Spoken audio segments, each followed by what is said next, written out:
Alright, hello. Whoa. Zoomed in a bit too much. Hello, everyone. Hope everyone is having a good day, evening, afternoon, night, whatever it may be for you.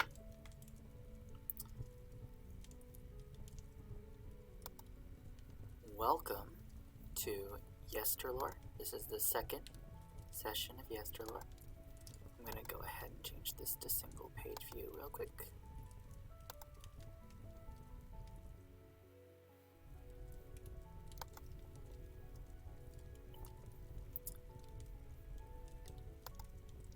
All right.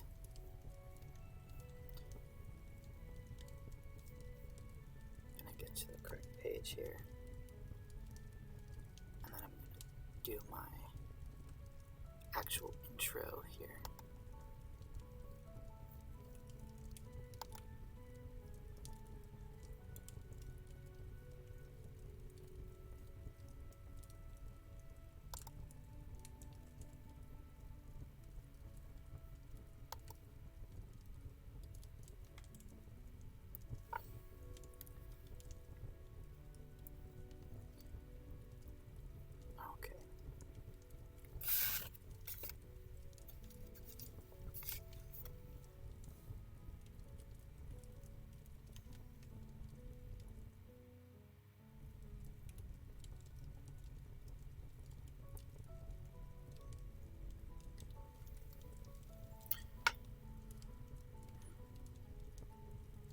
Thanks for being patient while I get everything set up. I know I started a little bit late today, but I'm going to go ahead and get started. Alright.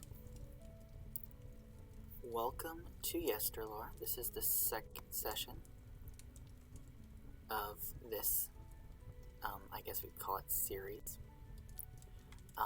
Where we are just looking at different ancient and medieval texts and doing fun things with them. We might do some other ancient and medieval stuff in this series, but for now, we're starting with some texts. And today, what we're going to do is we are going to start with some more riddles. So last time, we looked at 2 riddles in the Exeter book. Exeter, which is an Anglo-Saxon document that contains a lot of poetry. Lots and lots of poetry comes from this book. But 95 of those poems are riddles. And we looked at the first one, first in the text. And I believe the second one we looked at was the 4th, 5th, or 6th one. One of those 3. I can't remember which one. I'll have to go back and check. Or you can go back and check in the recording of the stream. So what we're going to do today is we're going to try to get through 2 or maybe 3 more riddles. Last time, the riddles were pretty long. They were kind of longer riddles, and we went very in-depth in terms of word by word and explaining some of the symbols. I'll do a little bit of explaining of the symbols again today that we're going to see. But mostly I'm going to read it in Old English, kind of break down each word a little bit faster because the first 2 that we're going to look at are a bit shorter, and get into trying to guess the answer to the riddle. So this is supposed to be interactive. So we're going to see if we can try to see what the riddle is getting at, and then we're going to move on to the next riddle. The first 2 have something in common that you will notice pretty quickly, but all 3 that we are hoping to get to today have different answers. Now, if we get through all 3 riddles and the session is not over, in that event, I have another thing that we could potentially look at, which is something that reveals some interesting ideas about how communities in Anglo-Saxon culture were structured, particularly estates, and how they were sort of broken down in terms of who owed who what, and how labor was divided, and things like that. And it's really interesting to see how different society was in this sort of transitional stage between a tribal structure that the Anglo-Saxons and Jutes had and a more feudal structure that was really truly put into place after the Norman conquest. So it's really interesting to see society in this transitional stage, and just how different concepts of labor and things like that were. But that's a very big if we get through the riddles today. If we don't get to that today, we can maybe do it next week. Do some of that. I have another thing planned for next week as well, so we can kind of divide it up in that way, if we so choose. I also noticed that last time when I was streaming the riddles, the way I was zoomed in, I was trying to zoom in as far as I could, just so that the letters would be clear for everyone, but there was a bit of the text covered up by my camera, and part of it was also covered up by the little fireplace we've got going on here too. And it was only for a part of the stream that was going on, and I was still reading it out loud. But I will try to be a little bit more careful about how I'm zoomed and make sure that I'm not covering the part of the text that I'm reading this time around. So thank you for bearing with me on that. So let me just orient you in where in the text we are. We're on, so I'm on the exeterbook.exeter.ac.uk, which is the Exeter Cathedral University of Exeter website, where they just have the entire book available to look at. You can look at it one page at a time. You can look at it, facing pages like we were at the very beginning. And I'm on page 112 verso. And if you weren't able to see it last time, I explained what verso and recto mean. Basically, pages are labeled by what sheet they're on. Each sheet gets a number, and each side has like a name. So the side that is, like if you're opening the book, the one that is on the right-hand side is that page number recto, and then the back of it is verso, because it's on the other side. You've reversed it. So that is what that means. So this is on the left-hand side of the page of the sheet that is the 112th sheet in the manuscript, or should be. There might be some pages that are missing, damaged or burnt or something like that. That always happens. Well, not always, but it frequently happens. So that is why paleographers will use these kinds of labels, so we can keep track of each sheet. Sometimes sheets will be detached from the binding as well. So I'm going to make sure that I'm not covering all the text. The riddle we're about to look at is riddle number 44. So we were pretty close to the beginning last time, and the riddles at the beginning mostly have very nature, things in nature type answers.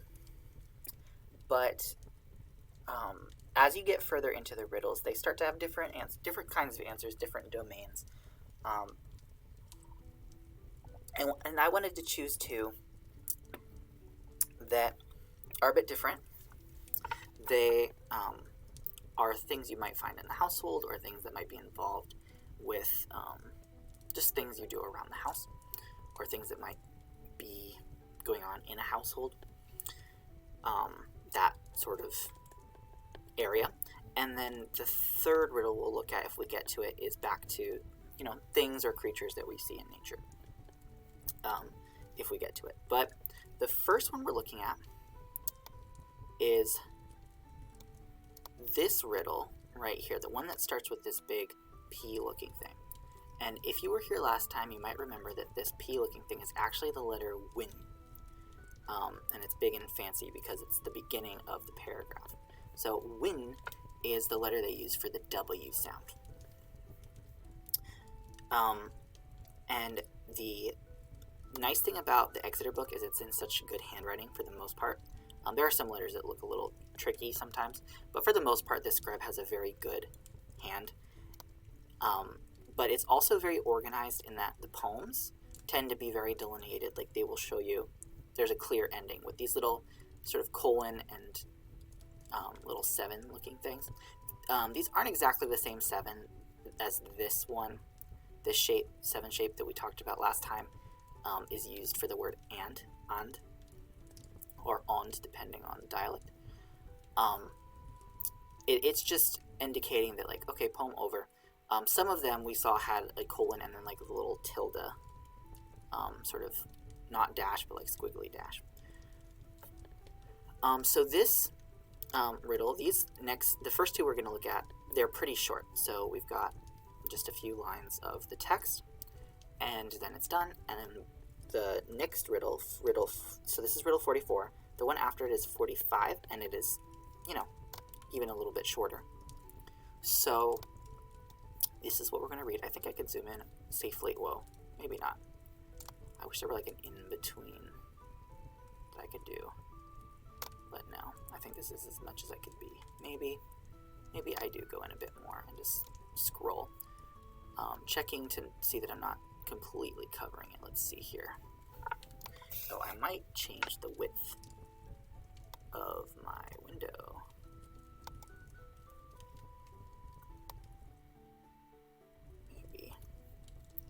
Maybe we do that.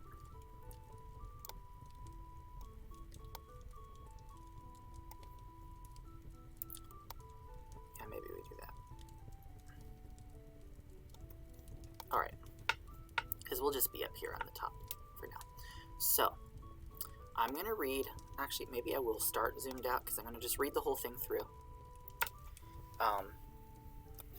So we can hear what it sounds like with the entirety of the riddle. I'm going to repeat that I'm not an expert on pronouncing Old English. I do know how it's supposed to sound, but I'm not an expert at actually producing it myself. I'm mostly going to try to stick to West Saxon dialect, but this text itself has kind of layers of dialect in it. But I will try to get the gist of how it might have sounded. Okay. Let's read. So, Ratlich hangath beweres theo, frean under shata, foran is thirel, bith stith and hard, stede havat godne, thone se esna his ayen hrail, over kneu heveth, willeth at kuthe hol, mid his hangelan havde gretan, that he evelang oft gefylde. All right. So, yeah, the reason I stumbled on here is I think there's a missing letter here. There's a word I think this should be. Evelang isn't a word I'm familiar with, but evenlang is. I think this is a situation where there's an N missing here. But we'll get there at the bottom. So let's zoom in again now and break down the words. So we have got, let me just double check that it's not covered. All right. So we have got Ratlich hangath beweres theo, frean under shata. Shata. I think that's long, actually. It doesn't make sense to be short there. All right, so Ratlich actually means like, it could be wonderfully, or it could be like curiously. Well, not curiously, it would just be curious. It's not an adverb, I don't think. I think it's an adjective. And the reason I think that is because there's no E here. Usually liche will be an adverb ending, although sometimes adjectives also end with it because of the case and the gender that they're in.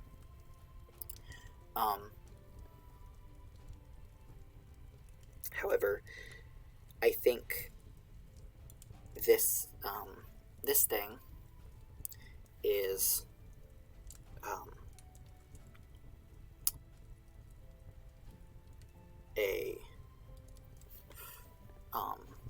this is an adjective, or even a noun-ified adjective. Curious. I think it's going to be curious, because here we have this verb hangath, or it's hongath, but I think that's a dialectal remnant of the Anglian dialect that this was probably originally written in. So curious hangath. This is, it hangs. So curious hangs.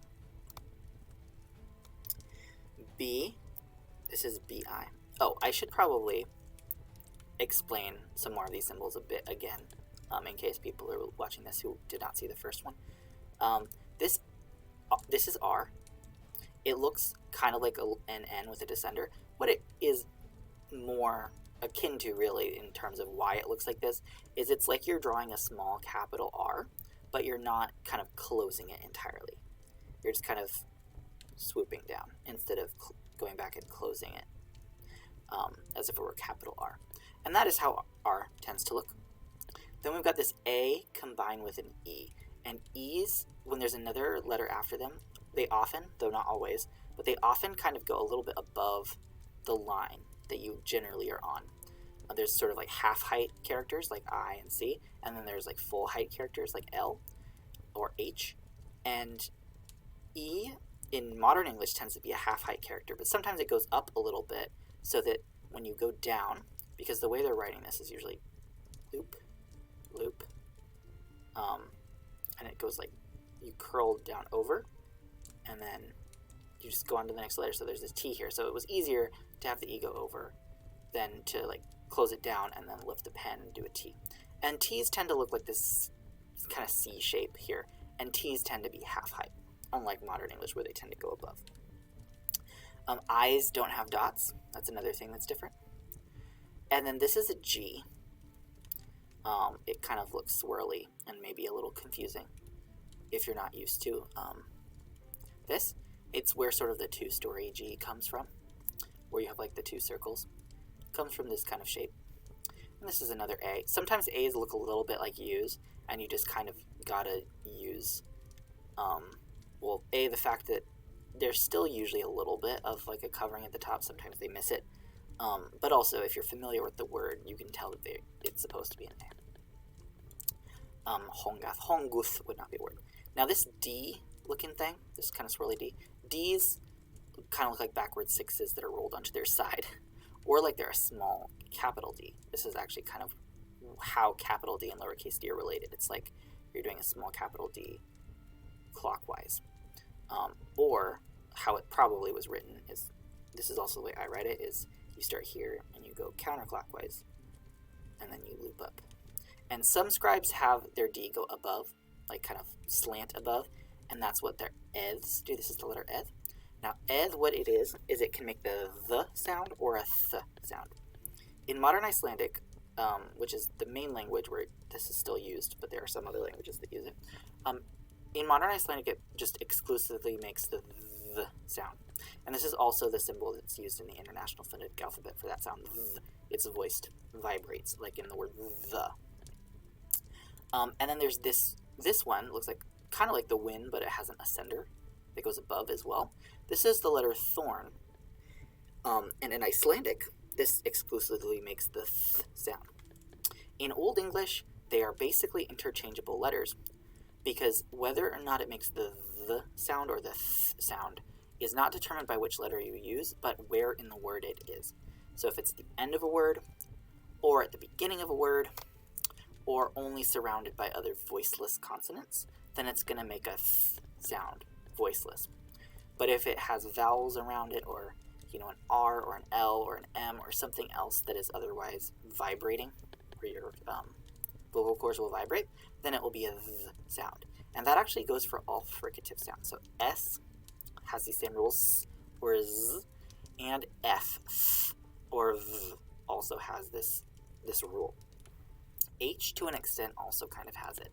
It's just that when H is in those environments where it's going to be in between vowels, it either just becomes length on the vowel, or it will sometimes be a G instead, or it'll be related to a G. Sometimes G will come at the end but make the sound just because of the rules. Those rules again, of being at the end of the word. That kind of, any kind of friction-y sound, fricative, is going to get devoiced at the end of a word. In most dialects of Old English. Some of them retained the voicing for G specifically. So that's kind of my explanation of the letters. You'll see some more things that look weird, like S looks rather strange. This thing that goes down here is an S. Looks kind of like a lowercase r. The E is going above it here. Here's another one, S. This is an S here, se. Looks a little bit strange, but when you have a D after, or not a D, a T after it, it will kind of go above, kind of like a long S you might have seen if you've looked at 18th century documents, like the long swoopy, what we call the long S that looks kind of like an F. It will sometimes look like that when there's a T after it. Not always, but sometimes, just to make it easier to go down. And then above, so that you can put the top of your T on there. I think that's it for the sort of unfamiliar symbols. And then maybe Y looks a bit weird. It's always a vowel, and sometimes it's really tilted, like down here. This is a Y. Looks kind of like an F. This is really what an F looks like. It's a descender rather than an ascender.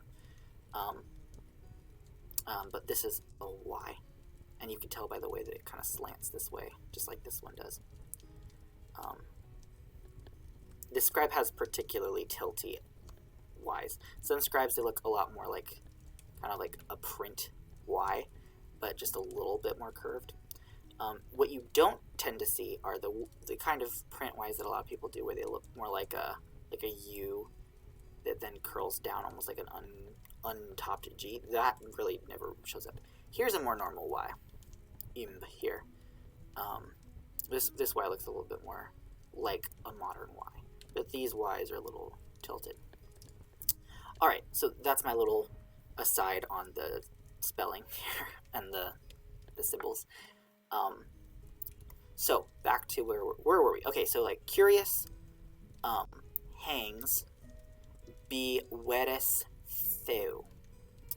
And you'll notice a pause there. It looks like one long word, but be is a really common preposition. It's basically, it is the origin of our word by, like when something is by something else, and it basically means that here too. Be can mean around sometimes as well in Old English, and it's often spelled B-E and not B-I. This spelling is it's not rare. It happens a lot of the time, but I wouldn't say that this is the West Saxon standard. Usually it's B-E, be. But B also shows up plenty. So here we have B, and a lot of the time what you'll notice is things will be spaced strangely. Things that are part of one word might be separated. Like here, this is gefylde, but it looks like the ye is separated from fylde here. That just happens a lot of the time.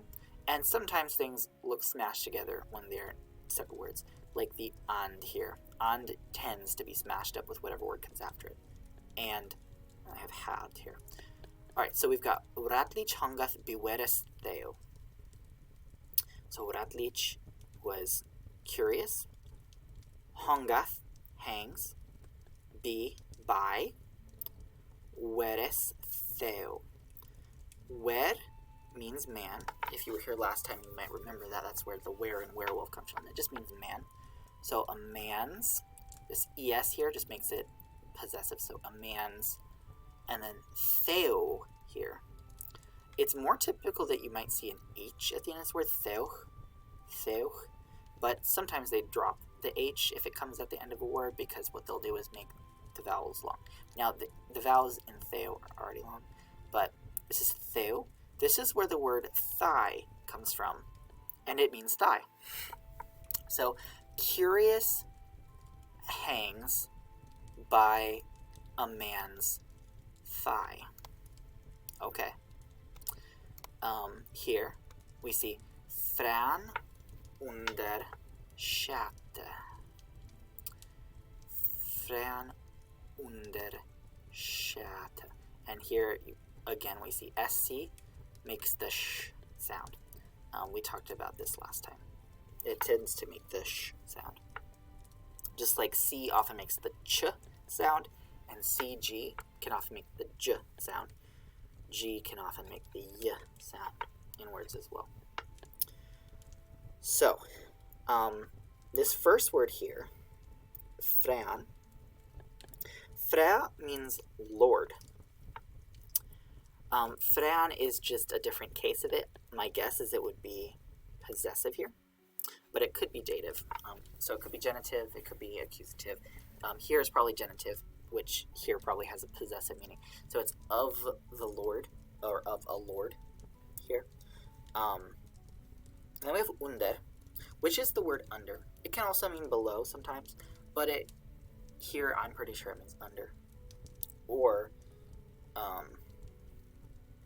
maybe in under, which is more like it's within something that is below.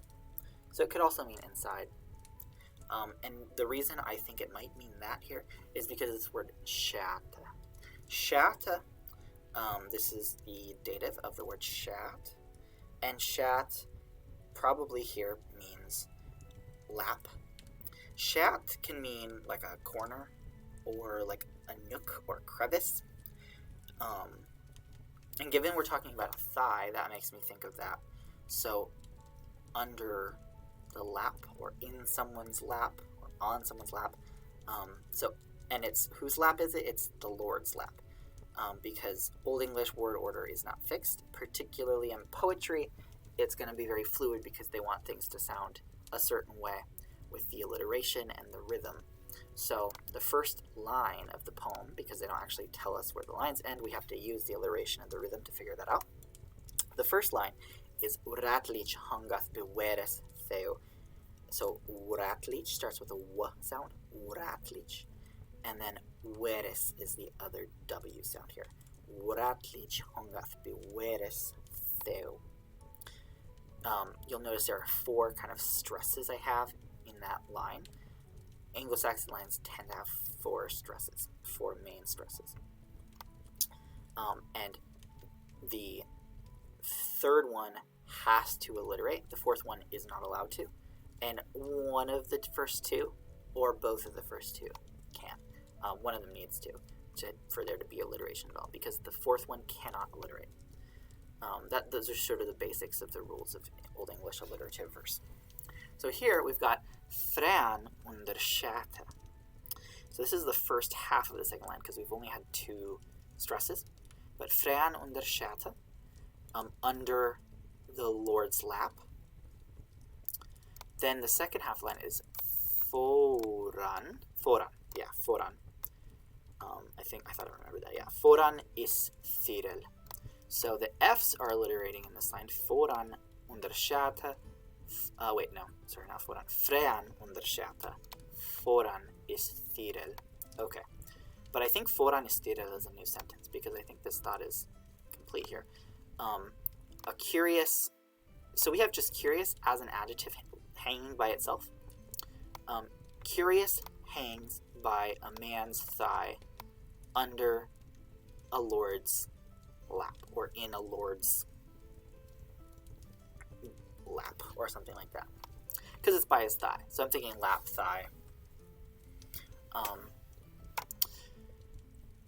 So that is what's going on there.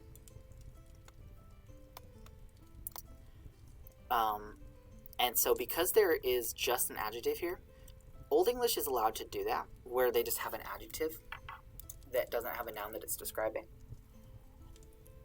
And often the way that we're supposed to take that is that it's a thing that is that adjective. So when we see curious here, we could say maybe a curious thing. Something curious hangs by a man's thigh under the lap of a lord. I think this is another situation where, I mentioned this last time, Sometimes in poetry, they'll just recapitulate what they've already said. They'll just repeat it in other words for the sake of the poetry. It will kind of emphasize or hammer in the idea. So it's by a man's thigh. It's in a man's lap. So that area. So curious thing hangs by a man's thigh, i.e. in his lap region. And a lord, it could just be a guy, a lord, some dude. Then we have foran is thyrel. Okay, this is getting very interesting. So foran means before, foran, before, or in front of, in the forefront. In front, it could be in front, or on the front, or in front of. It's very ambiguous. It depends on the case of the words around it. So Old English will mark things in different cases, nouns in different cases, because it doesn't purely rely on word order for that kind of stuff. So depending on what cases are being used around it, it can mean in front of, or just on the front of, or before. Often the context and the cases around it will make it clear what's going on.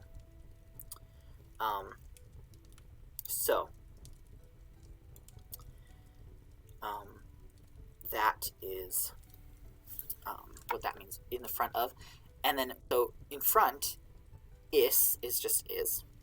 And then we have this word, thyrel. Now, a thyrel is like a hole bored into something, typically, like a drilled hole. Like if you drill a hole in the wall, that hole is a thyrel. As opposed to just, let's say you have a piece of parchment or a piece of cloth, and there's a hole teared into it. That kind of like shallow hole is just a hole. You can also call deep holes holes, too. Hole is kind of a more generic word, so it can mean a hole. The deeper thing you can still call a hole, and we'll actually see it called a hole later. We'll see a deeper hole called a hole, but a more specific word for that kind of hole is a thyrel. Like a drilled hole, or, a hole that goes, it's small and deep, like pierced. So in the front is a pierced hole, or a drilled hole. So in front of this thing that is by a man's thigh, or in his lap, in front is a hole. Alright. Byth stith and hard stede havath godne. Okay. We've got the st alliteration here. Byth stith and hard. So, stith. So byth, we talked about last time. Byth is another way of saying is. Usually it's more like a trait that it generally has.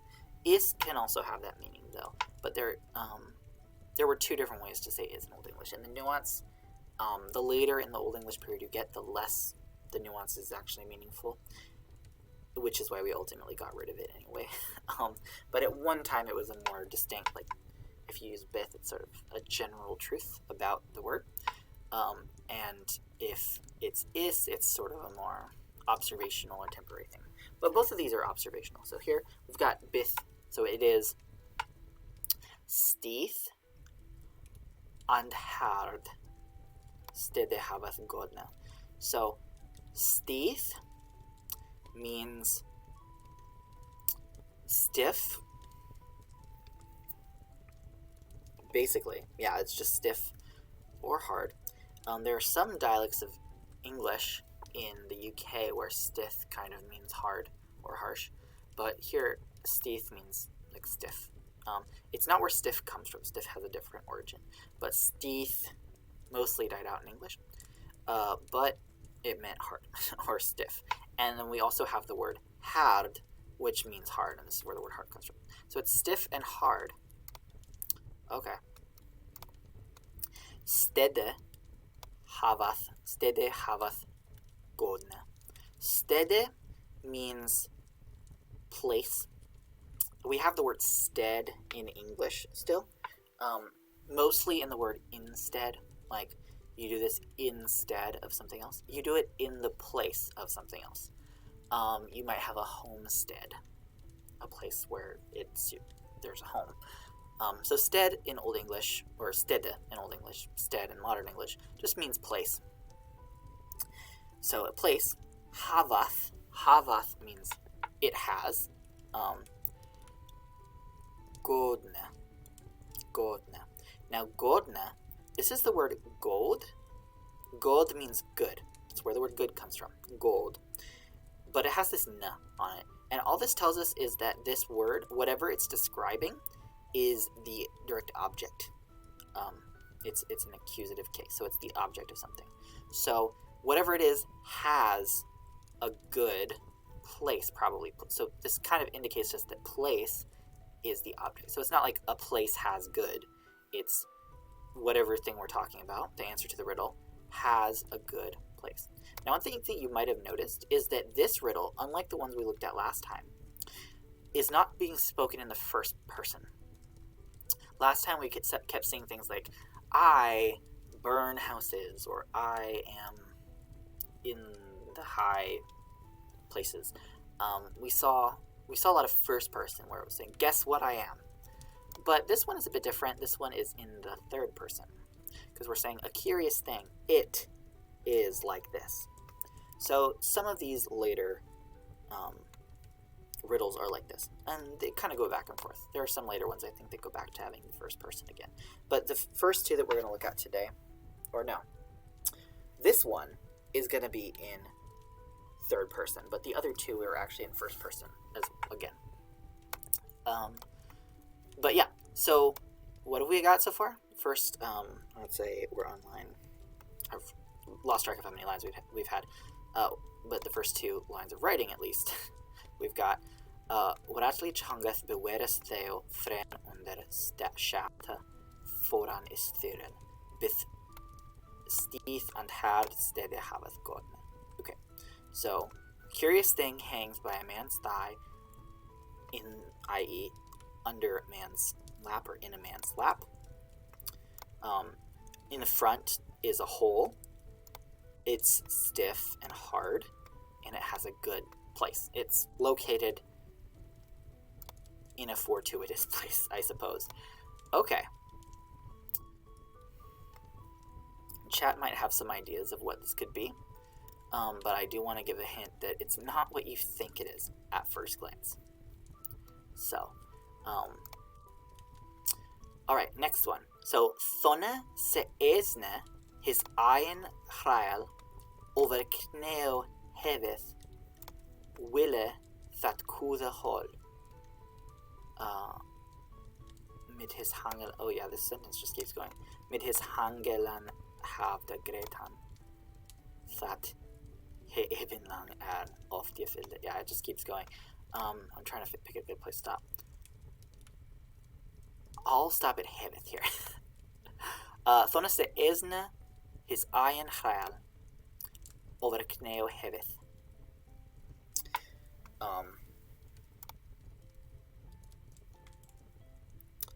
Yeah, okay. So thonne, we learned last time, could mean when or then. It's where then comes from, but it could also mean when.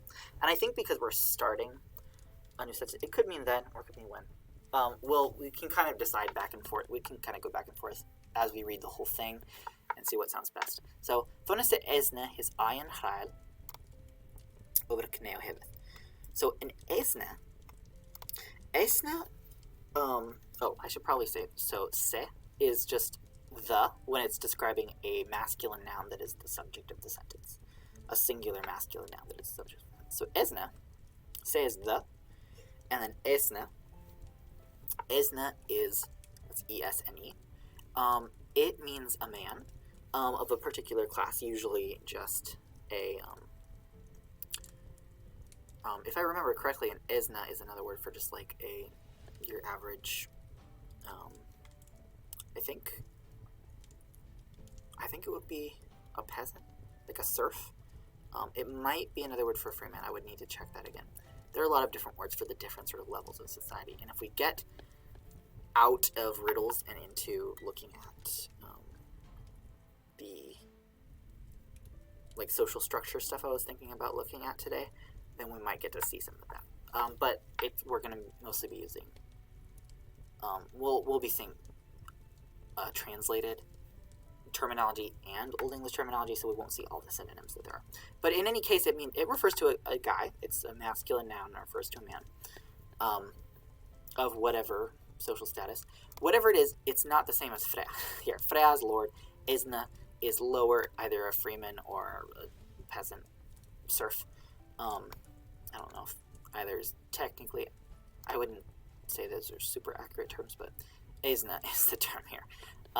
Different social class, but when the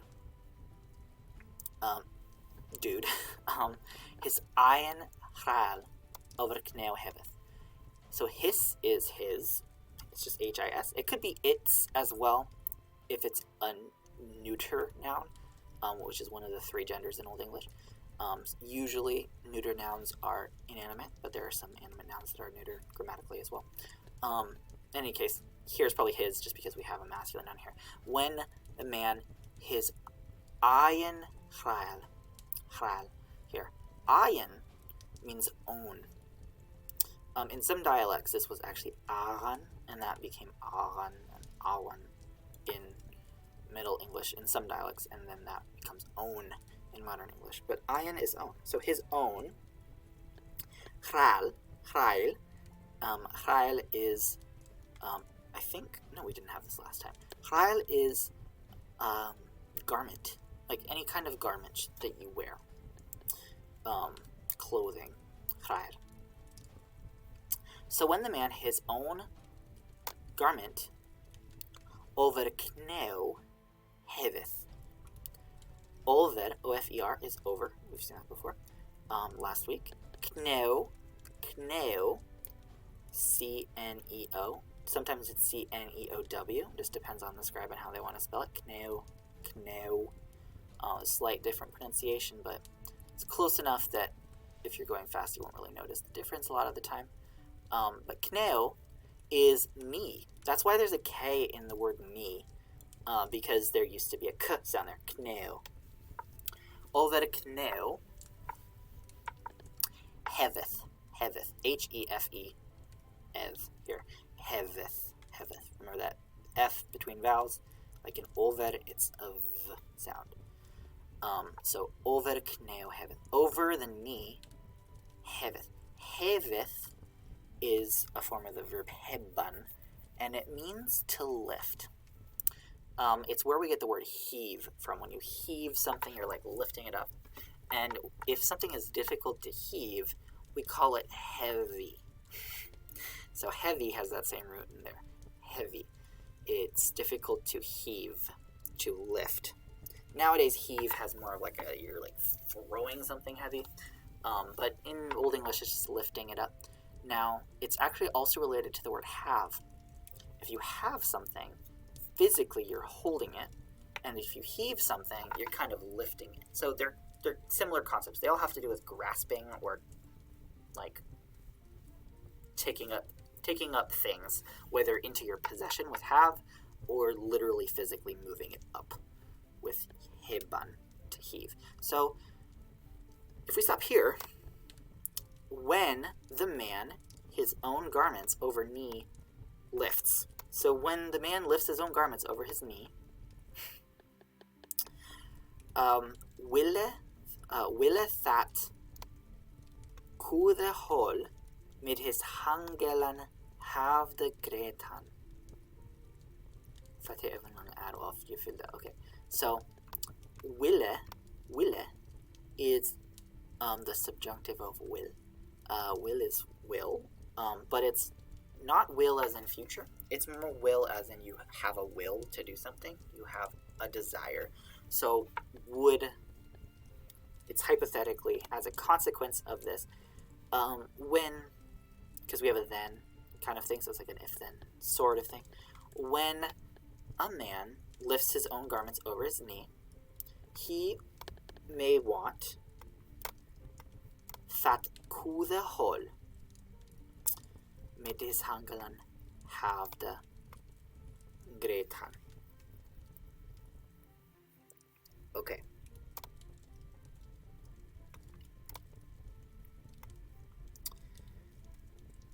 He may want that kude hol.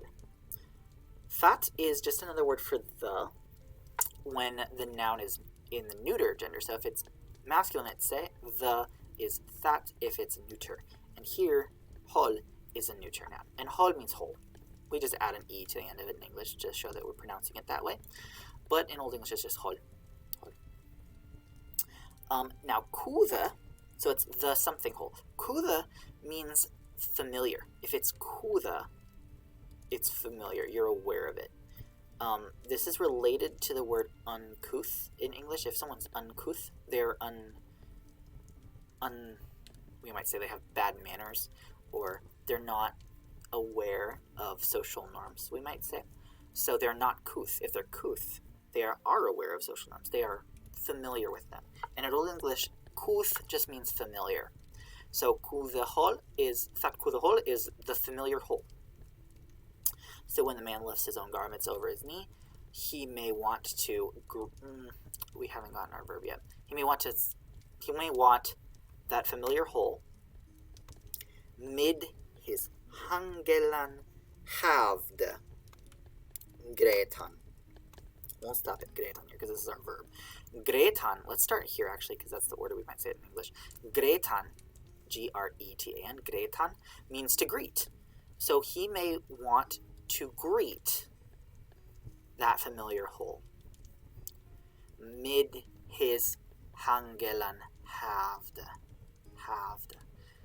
With, so mid is with. I explained last time there's two words. There's more than two meanings of with in modern English. There are many. But one of the meanings of with actually means against. Like you fight with your enemies, i.e. against them. And it's a bit ambiguous because you also fight with your allies, i.e. you're on their side. They're fighting alongside you. And Old English distinguishes between those two things. So mid is with as in someone who's on your side or something you use in order to accomplish something, like a tool. Whereas with against is with. It's win, I, thorn.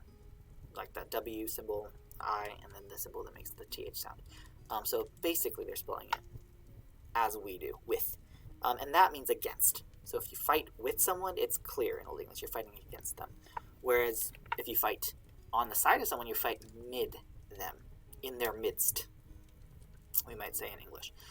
So mid means with, as in it's on your team, you're using it, or you're alongside it. So here we're using something to greet. So he may want to greet that familiar hole with his hangelan havd. Okay. I think hangelan might be an adjective here.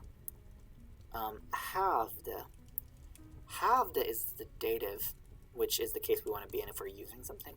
The dative of head. Havd is head. So with his head, but what head? Hangelan. Hangela, I think it's hangela, is something hanging. Something that hangs. Or that's drooping, or just kind of wobbling there. Hanging. Hangelan.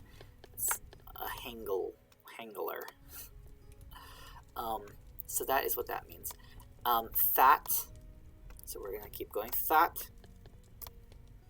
He. And I was saying, I think there's an N that should be here because evenlang is a word. Evenlang oft gefylde. Evenlang oft gefylde. That he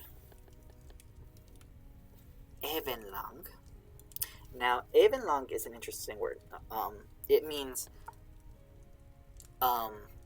along the length of, or having the same length of something. And I think the thing it has the same length of, that's happening here, is hol. And then we have ad, which means before, air. And then oft is often. And then gefylde is filled. filled up. Gefylde. You filled. So we can potentially now make sense of this entire riddle if we say it all together. So let me zoom out again. We've got Ratlich hangath beweres theo fran under skata foran is thyrel byth stith and hard stedda hafedd godna thona se esne his iron hael over kneo hefyd. Wille that kutha hol med his hangelan havda grekan that he evenlang oft gefylde. So I read it one more time through, and now we're going to go in full sentences to get the sense of the whole riddle.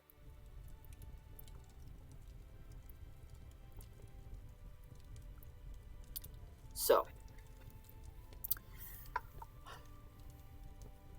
Ratlich hangath beweres theo frean under skata.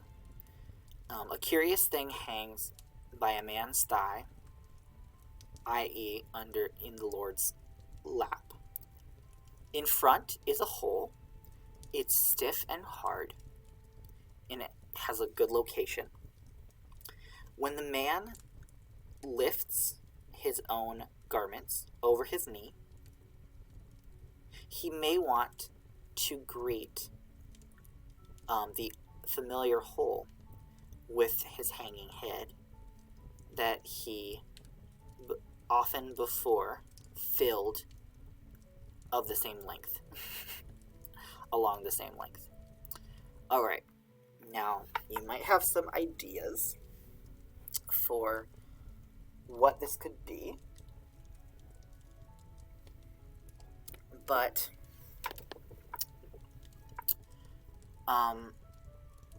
I will remind you that this is not what it may seem to be at first. Now, while you are thinking about what it could be, I'm going to have to take a quick break. So I'm going to let you think on this riddle for a few minutes while I take that quick break. So I will be right back. It'll just be a couple minutes, but I'll let you think on this riddle for just a couple minutes while I do that.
Alright, I'm back from my break. Thank you for hanging in there, chat, while I was doing this. Taking my quick break. So, we just finished translating this riddle, and we're going to go ahead and go over it one more time. And I want to see if anyone in chat is able to, who wants to guess at what the answer to the riddle could be. So, we've got, a curious thing hangs by a man's thigh, i.e. in the lap of a lord. In the front is a hole, a deep hole. It is stiff and hard. It is in a good place. When the man lifts his own garments over his knee, he may want to greet that familiar hole with his hanging head, which he has oftentimes before filled to the same length as the hole. Now, I want to remind the chat one more time that this is not necessarily what you might think it is at first. It's a bit misleading. That's kind of the idea with this one. This one and the next one especially are heavy in double entendre. But I'm wondering if anyone is interested in guessing what this could be. I know we had some people guessing last time who came really, really, really close to what most scholars think the answer was. And I don't want people to be afraid to not guess correctly. That's kind of the fun of this. But if no one is feeling up to guess, I might give the chat maybe 20 more seconds to have someone jump in and take a gander at this before I go ahead and reveal what the answer is. And if anyone is watching this in the future, maybe see if you can guess what the answer to this one is. So it's a curious thing that hangs by a man's thigh, or in his lap, or near his lap at least, under something on his lap. The front of it has a hole. It is stiff and hard. It's in a fortuitous place. When a man lifts his garments over his knee, like above his knees, so he can reach it, he may want to greet a familiar hole with the hanging head of this thing. A hole which he has many times before filled to the same length. Alright, I think that was 20 seconds, but I'm going to give the chat 10 more seconds to guess. Don't be afraid. If you're afraid, that's okay. This can be a bit stressful for some people. Alright, so the answer to this one is, it's a key. It's a key. They look kind of curious. You know, they're kind of strange looking. But it hangs by your thigh, you know.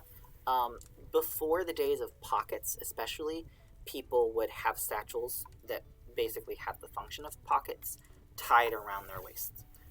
But even in modern times, you know, you usually have your key on maybe a key ring that's hanging on your, maybe a belt loop, or you might have it in a pocket. Or if you have like a bag, you might have it in your bag.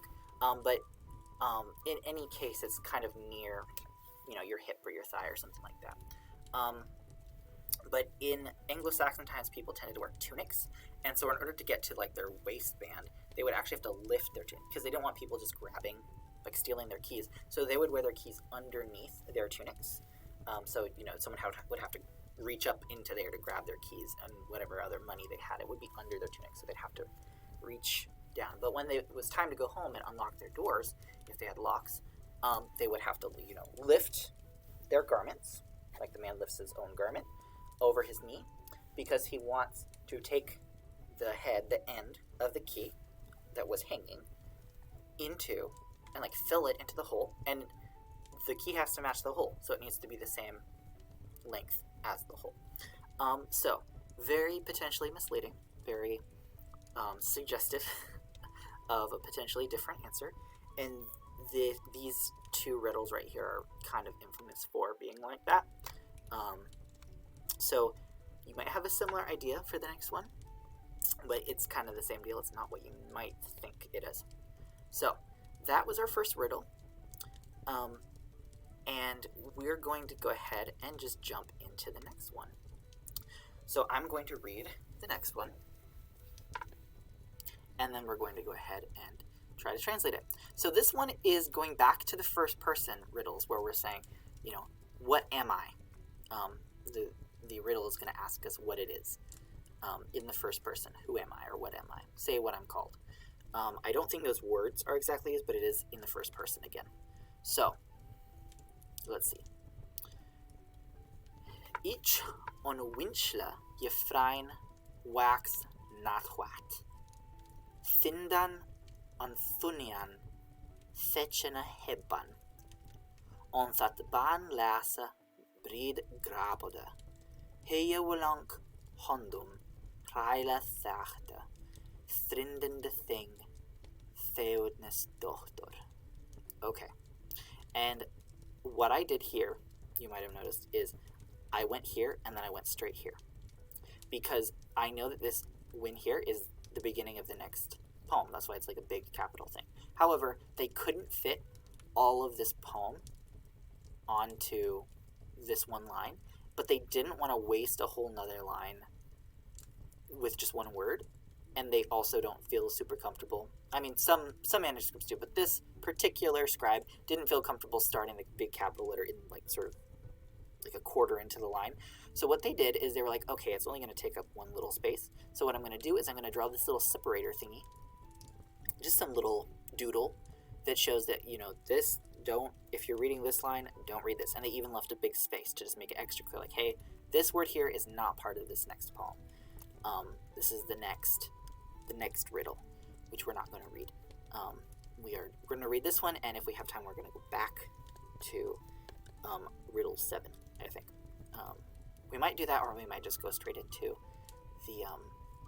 the other thing I had planned. We'll see how people are feeling at that point. So, each on winchle jefrein wax natwat. Okay.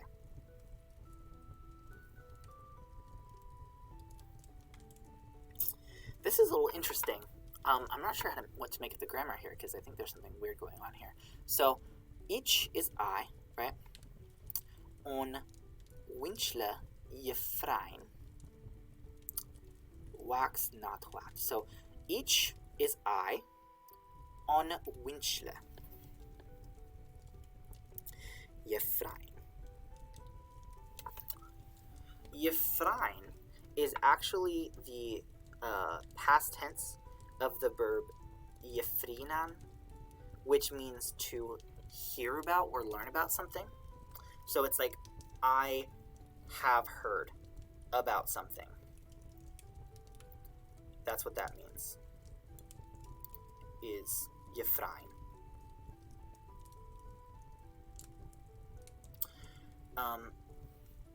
And then the thing that's weird here is this wax here. Wax, this almost definitely has to be the verb waxon. To waxon is to wax, to grow, to get bigger, to wax, like the moon waxes and wanes, it's big and gets small. Waxon means to grow. But just wax here, I don't know of a form of the verb where it's just like that, except for the imperative, which is a command. Which doesn't really make sense. So I have heard wax grow, like as a command. That doesn't really make sense to me. It might make sense if it were waxon. It would be, I've heard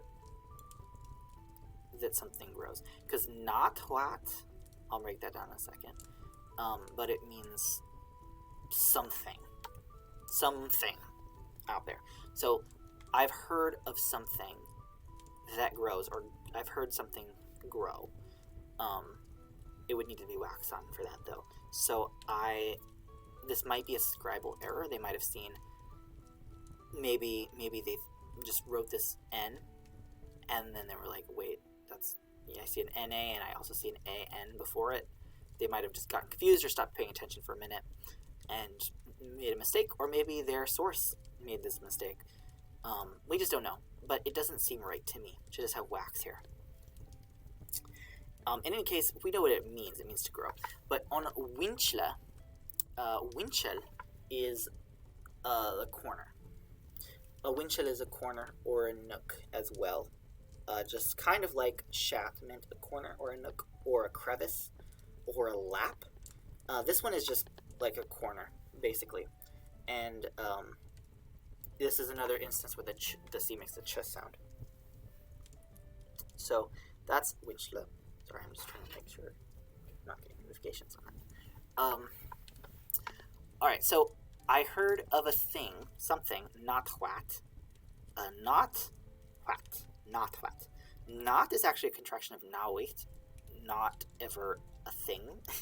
And what is just, it is where we get the word what from, but you can often add what to sort of indefinite pronouns to make them more indefinite, or to certain pronouns to make them more indefinite.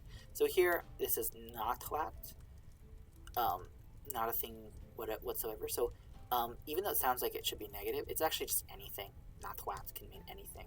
I've heard of something, anything, that grows in the corner. So actually, this each might not be the thing that we're trying to talk about. It might still be another third-person thing. It's just there's a speaker in this poem that's trying to get us to guess what the thing is. I'll zoom in. So we've got wax not what. So I've heard of something that grows in the corner. Findan and Thunian. Okay. So, I'm trying to think here. Findan means, I think it means to expand.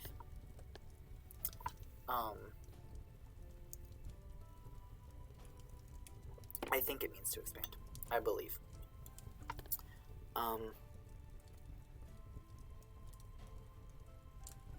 I'm not super confident about that, but I think it means to expand. On Thunian, last time we had Thunian, and it meant to, what do you call it? To thunder, to make a loud noise. We had that in our, I think it was the fire. No, it was the wind riddle. But I think this Thunian is a bit different. Thunian has another meaning. I'm not remembering it off the top of my head. This is the Thunian I knew it wasn't last time because sound made more sense.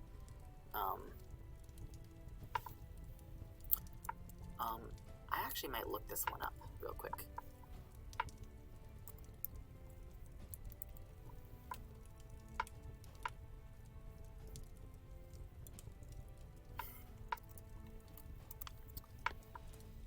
I want to check that I'm right with Findan as well. I'm not sure with Findan.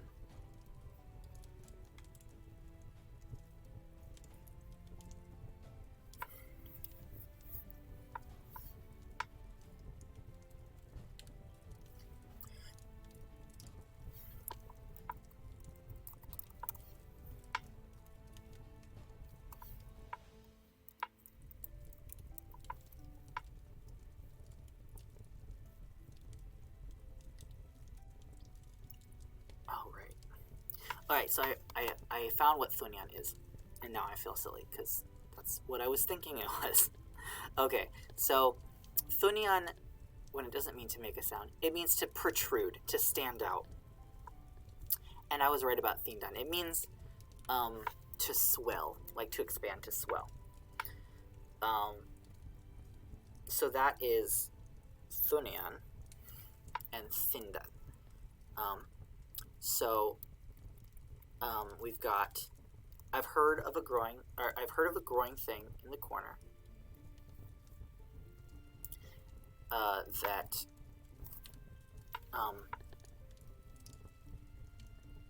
Findan on Thunian. So I think this is still continuing on, and this is actually reinforcing my idea that it should be waxan and not just wax, because we have two more what are called infinitives, unconjugated forms of a verb.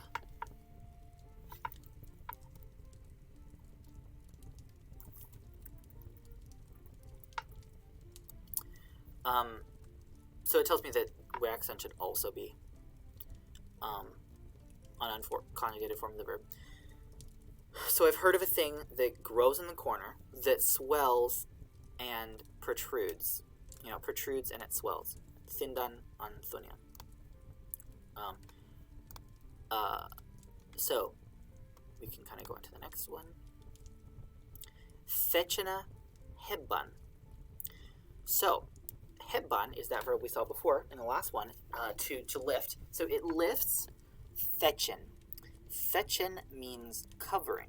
It's related to the word thatch, which we actually, I think, had in one of our poems last time. We had the verb fetchan, to cover. So fetchena, it's just the accusative case of fetchen, which means a covering. So I've heard of a thing that grows in the corner. It swells and stands out, sticks out, lifts its covering. All right. On that, banlaza breed grapode. Okay.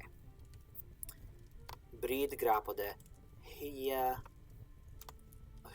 I think it's in a compound. Hyolank. Yeah, hyolank handum. So, on that thing, banlasa. Banlasa. Ban is bone, and las, here it's lasa, I think, because it's that thing, so that is neuter, so it's taking that neuter ending. Banlasa is boneless. So on that boneless thing, breed grapode. Breed, B-R-Y-D. That is where we get the word bride. Breed. So bride. Although a lot of the time it could just mean a woman in general. It doesn't have to be someone who's about to get married. A bride. Grapode. This is grapian, I think is the verb here. Means to grope. Or it could just mean grip as well as a verb, or like interact with your hands somehow. Grope, grasp at, touch. So on that boneless thing, a bride groped. Hyolank handum. So handum is clear. Handum or handum is with hands. So it's hands, and then we've got this ending on it that says that they're plural, and we're using them probably to grope. Groping with hands. Hyolank is a little bit different. I think it's relating back to breed. I think it's feminine. It's a feminine form of the adjective, which doesn't change from the masculine one. Wulank or wulank means proud, like pride, prideful or proud. And then hia means mind, and I think this is a compound, just like proud of mind. So like a proud-minded woman groped or touched that boneless thing, interacted with her hands with it in some way. Now we have reile vechte. Here we have this vechte is the verb fetchan, just in the past tense. So she covered it, reile. And we had reile in the last poem. It meant garment. So she covers it with a garment. This E here is telling me it's probably a dative of instrument, so covering it with a garment. Then we've got frindende thing. Thjónusdóttir. Frindende thing. Okay, I think I was misremembering because I thought this was thindende, but it is thrindende, isn't it? That is indeed an R there. If it was thindende thing, that would just be an expanding thing, a growing thing, which would make sense. But thrindende doesn't make much sense to me. I'm not sure I can think of a verb thrindan. It might exist. I might have to look this one up too. Thrindan. Could it be thringan? And there was a typo that the scribe made, because thringan is I feel like we had this one last time. Maybe we didn't, but it means to constrict, to squeeze, and that could make sense. Thringan here. But I don't think the thing is squeezing. It's doing the opposite. It's expanding. So I'm going to see if I can find any source on thrindende. Thrindenda, I know what the ending is. Enda means it's kind of a present participle. It's like an adjective of a verb. It's an adjective describing that the noun is doing that thing. So it's a whatever ing thing is what the enda there means. But I don't know what Thrindan means. Thrindan. I'm trying to think of any potential cognates even in Old Norse or something. Or maybe the D is inserted and it's actually a verb. It should be Thrinenda or Thrinenda.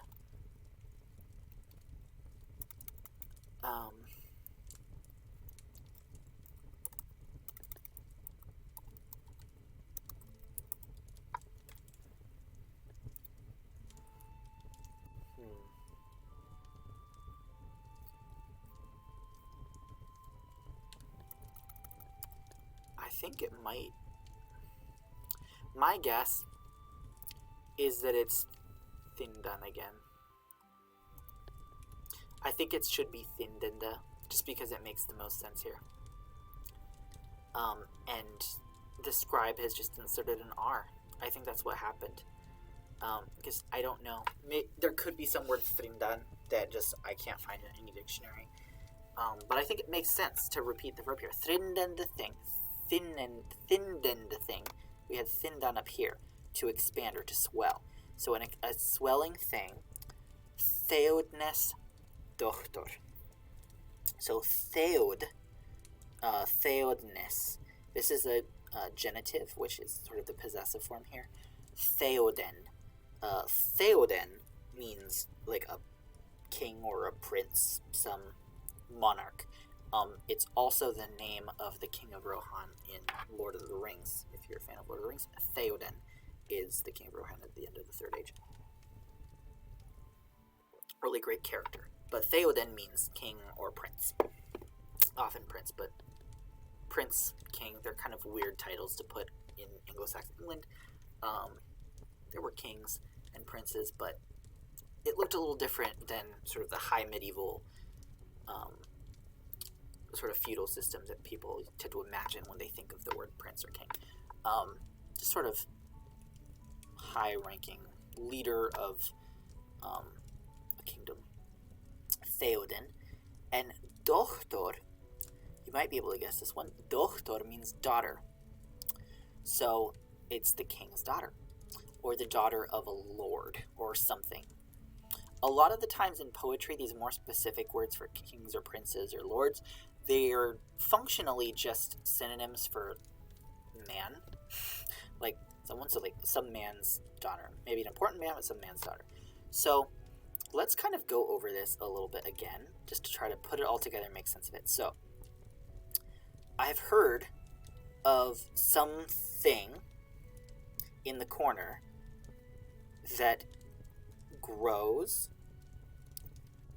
it swells, so I've heard of a thing, something in the corner, growing, swelling and sticking out, lifting its covering. A proud-minded woman groped or grasped that boneless thing with her hands, covered it with a garment, like a cloth. The swelling, if this is Thindenda, the swelling thing, Theodnes dochter. So this probably just refers back to the bride here. This happens a lot in Old English poetry where they'll sort of repeat, like I said, they'll just repeat something in a more ornate way again later, even if it's separated by a lot of space. So like, wait, who did this? The Lord's daughter. So that's who this woman is. So it's something I heard about. So I heard, the person telling this riddle, I heard of something which grows in the corner. So it grows, it swells and sticks out. It lifts what is covering it. A high-minded woman grasped at or interacted with her hands with that thing, that boneless thing. It doesn't have bones. but it still swells and grows and lifts up its garment. She covered it with the garment, and then that swelling thing, it continued to swell. So, is there anyone in the chat who has an idea for what this could be? Potentially.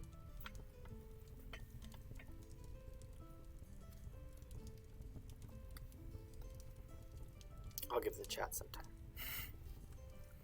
Reminder that you might have some ideas that are reminding you of the last one, but it is not as it seems. It is meant to sound like a double entendre. So,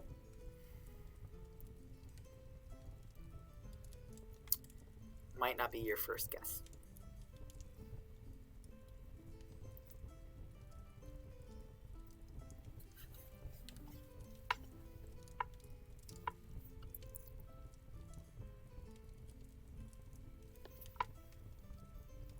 I'll give the chat 20 more seconds.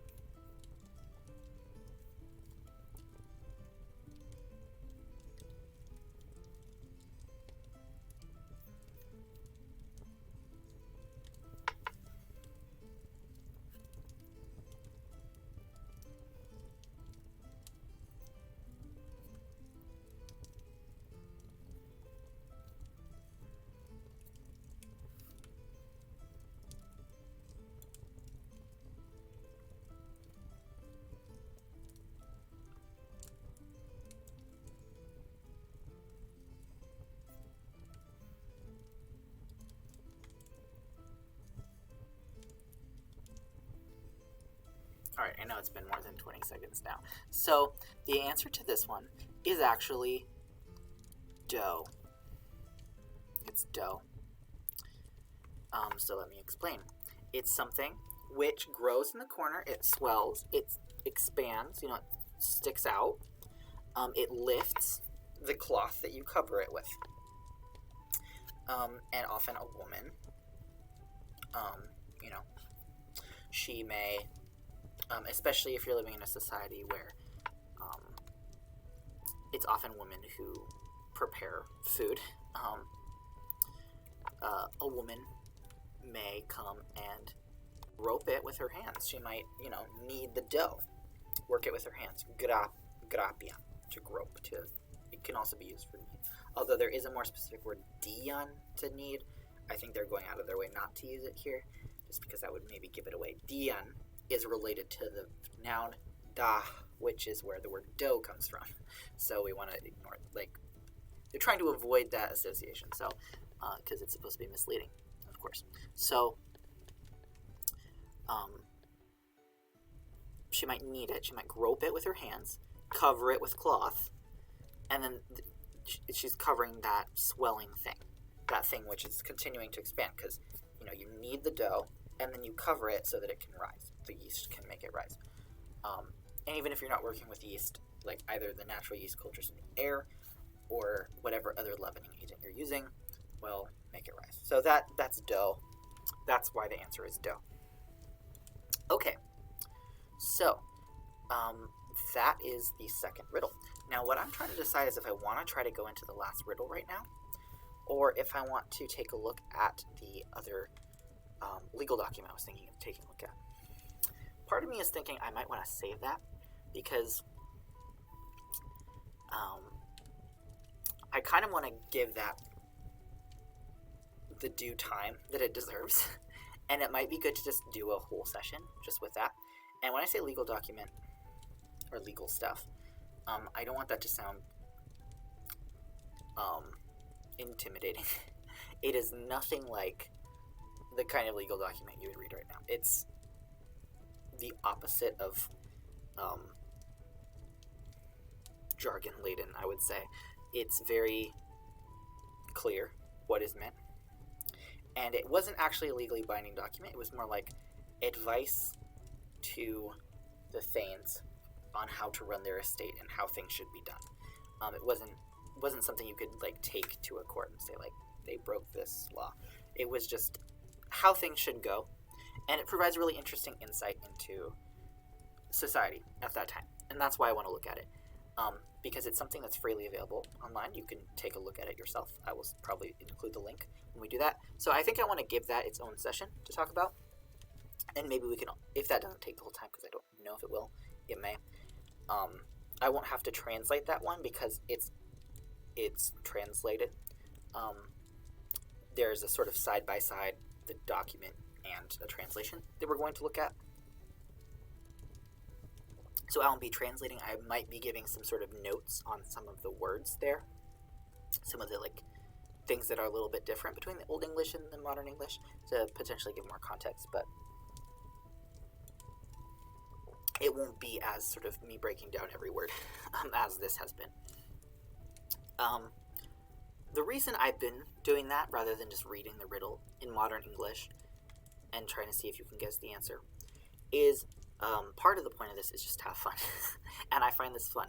I'm someone who likes to read things in the original language if I can. And it's more fun to read it out of this old manuscript than it is to read it in some translation, in my opinion, in some book that someone did. Of course, that makes it accessible, having the translation. That's really good. But part of the fun of this whole yesterlore is looking at your lore from from days of yore, from a long time ago. So that is why I'm kind of taking the time to show my process for how I'm breaking this down as much as I can convey without literally teaching you Old English and going into all the intricacies of the grammar. I'm trying not to do that. But sort of the process of being able to break it down, I'm trying to slow it down and explain that so that you can see kind of how a philologist might do that, even if they come across a word they don't know. You can kind of put it in context, and that's kind of what I'm trying to convey a little bit. So we're going to go on to the next riddle, and the next riddle is we're going to go back, actually to I think a page we've been on, or maybe close to a page we've been on. Last time we were mostly on 101, 102-ish area. We're going to be on 103 recto here this time. I think this is one at the top, yeah. I think I can zoom in one more time before it's not going to show the whole thing. Let me just double check that that's not being covered. Alright, we're good. So, no, I didn't want to zoom out. Come back.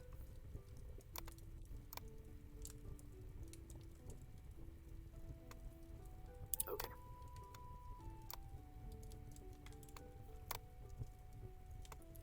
So we're starting again with this big capital letter, and this one's a bit longer than the last two. It goes down to here. Don't quite know what the scribe was doing with this indentation here. I think they just felt like they did have enough space to spare with this. They might have put it over here kind of like with the last one with this little separator, thinking, oh, I'll start the next one here, but then they made their eye a little too big, and so they just kind of pushed everything down to the next line anyway. I wasn't there in the, I think I said last time this was probably the 900s when this text was put together. The original is probably older. And the older text that they're copying from is probably just recording even older orally transmitted poems. So this could be very, very old. But in the 900s, when this particular thing was being written, I was not there, so I don't know exactly what the scribe was thinking. I can't ask him. But anyway, let me read it through once.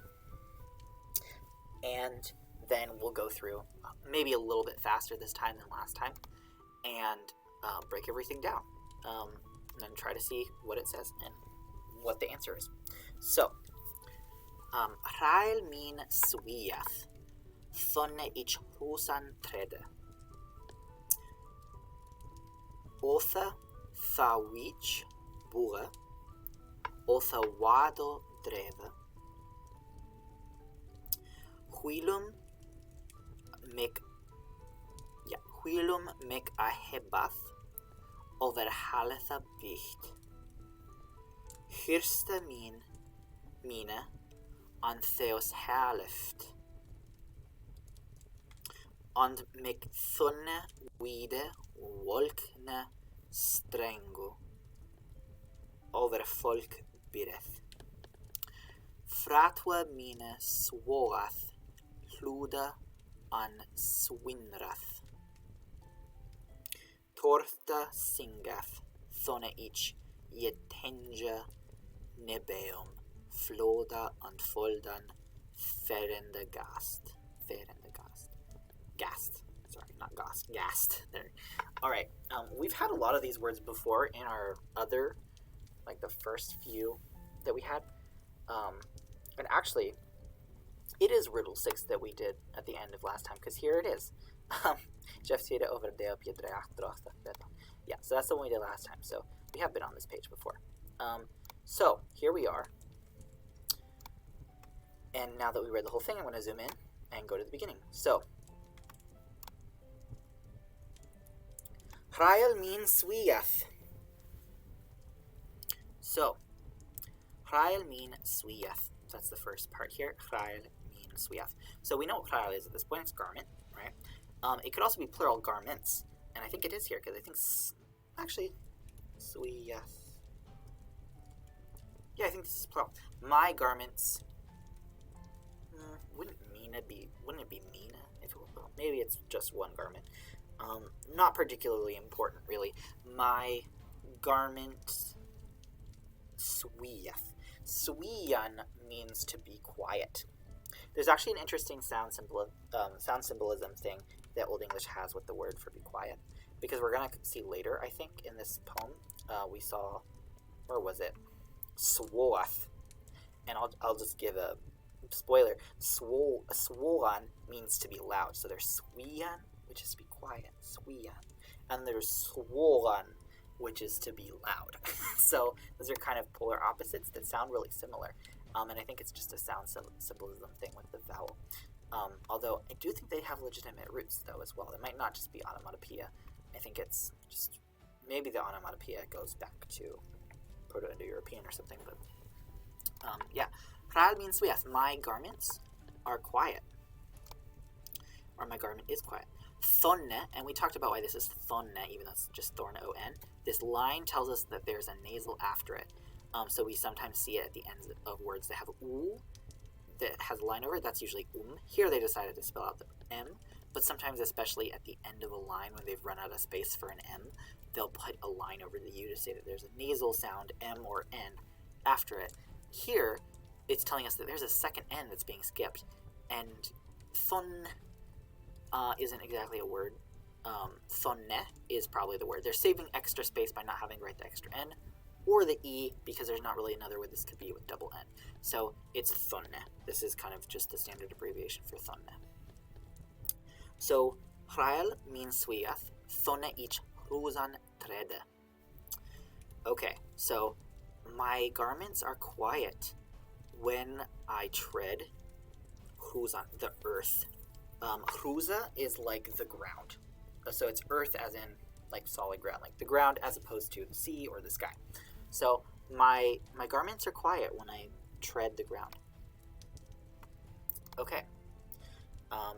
Otha thawich bua.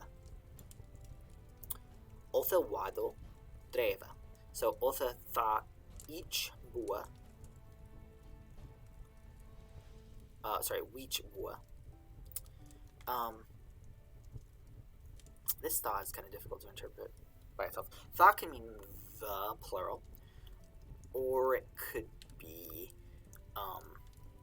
when. Sometimes tha can be when or then. It depends on what's around it, and I think it's kind of hard to tell here. But, or, I think it's tha weech. The weech is a village or town. At the end of a lot of towns in England, for example, we have wich at the end, W-I-C-H. Sandwich being one of them. Or, I'm trying to think of, there are plenty of examples. I can't think of any off the top of my head for some reason. But wich just means town, weech. So the towns. Bua. Buan means to dwell. And it's in the first person form, I believe, here. So when I dwell, maybe in the town? I wouldn't say thawich though. If I were composing this, I would say on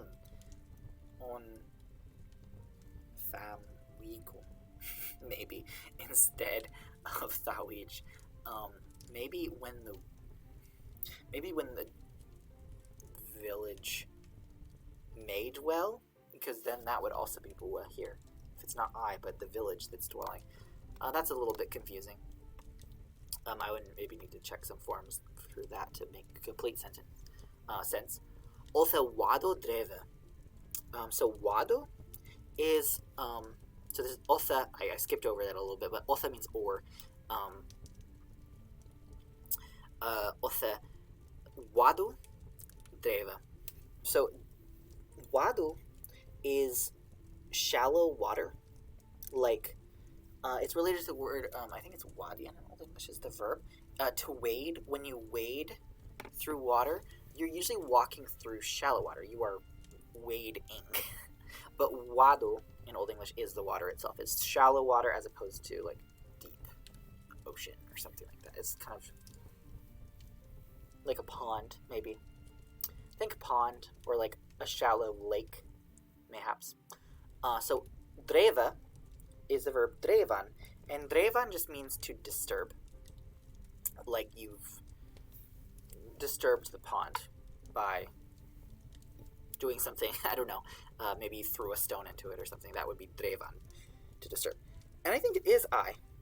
When I tread the earth, I dwell in, I guess, to dwell in the village, or I disturb the shallow water. Huilum make a hebath over halatha bicht. Okay. I think we're still talking about the garments. The garments, at times, so last time we had huilum before, at whiles, at times, huilum, at times, lifts me up, a hebath mek, lifts me up, over a halatha bicht. Halatha, sorry, I keep making this mistake. Because I'm seeing a thorn here. It's halatha. Halatha bicht. Bicht means a dwelling. It's actually related to bugan. In modern English, it's bite, B-I-G-H-T. It's a very rare word, but bicht means a dwelling. So it's the place where you dwell. Is a bugan is to dwell. Bicht is the place where you dwell. So halatha bicht is the dwelling of, and this was the word halatha bicht, the dwelling of heroes. We had this in the very first riddle that we read. So over the dwelling of heroes, or of men, of people. So at times they lift me up over the dwellings of men. Hirste mine on theos ha lift. Okay, so we've got, let me think about this. Hirste. Hirst is an ornament, like something that you wear on yourself that's decorated. Hirste mine, my decorations, my ornaments. That's what this means.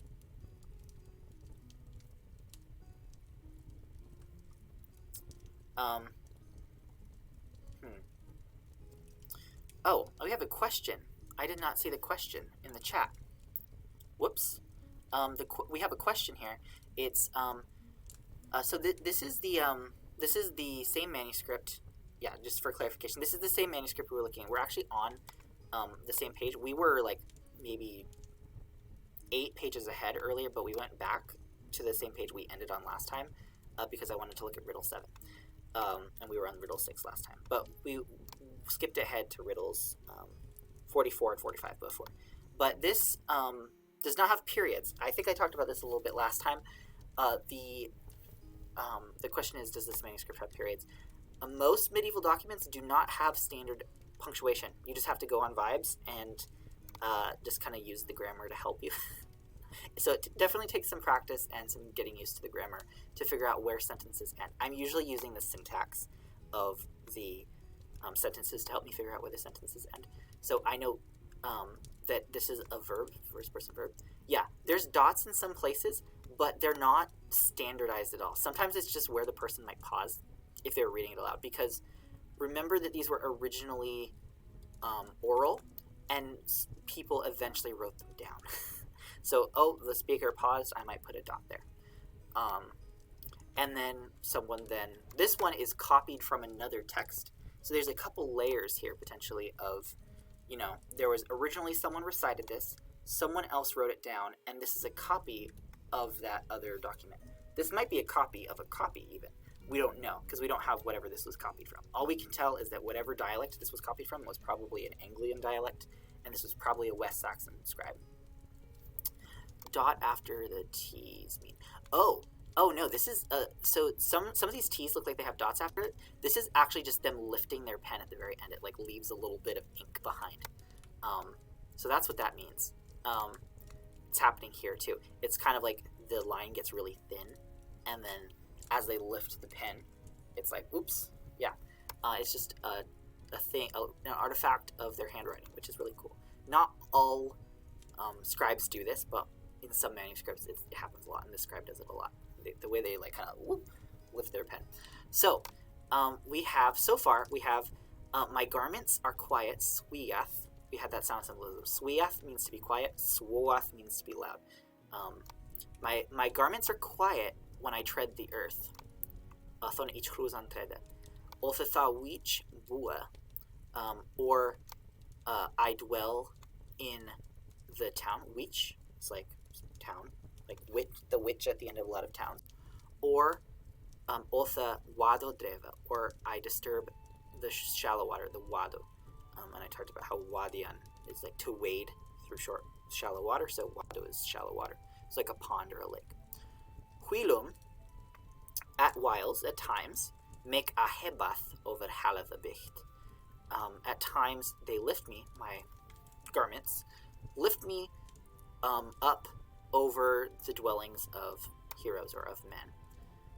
Hirstemine, my ornaments, my decorations that I'm wearing, Antheos herlift, and this high air is what this means.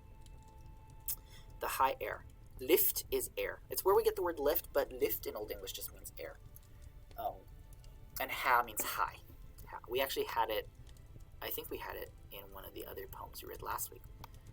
And mek thonewide wolkna strengu. There we go. It's that same thing where if your word goes on the next line, it just does. There's no little dash to help you know that the word ends. I just know that stren is not a word, and neither is gu. So I think it's strengu. That makes a lot more sense. And it sounds like strong, because it is actually related to the word strong.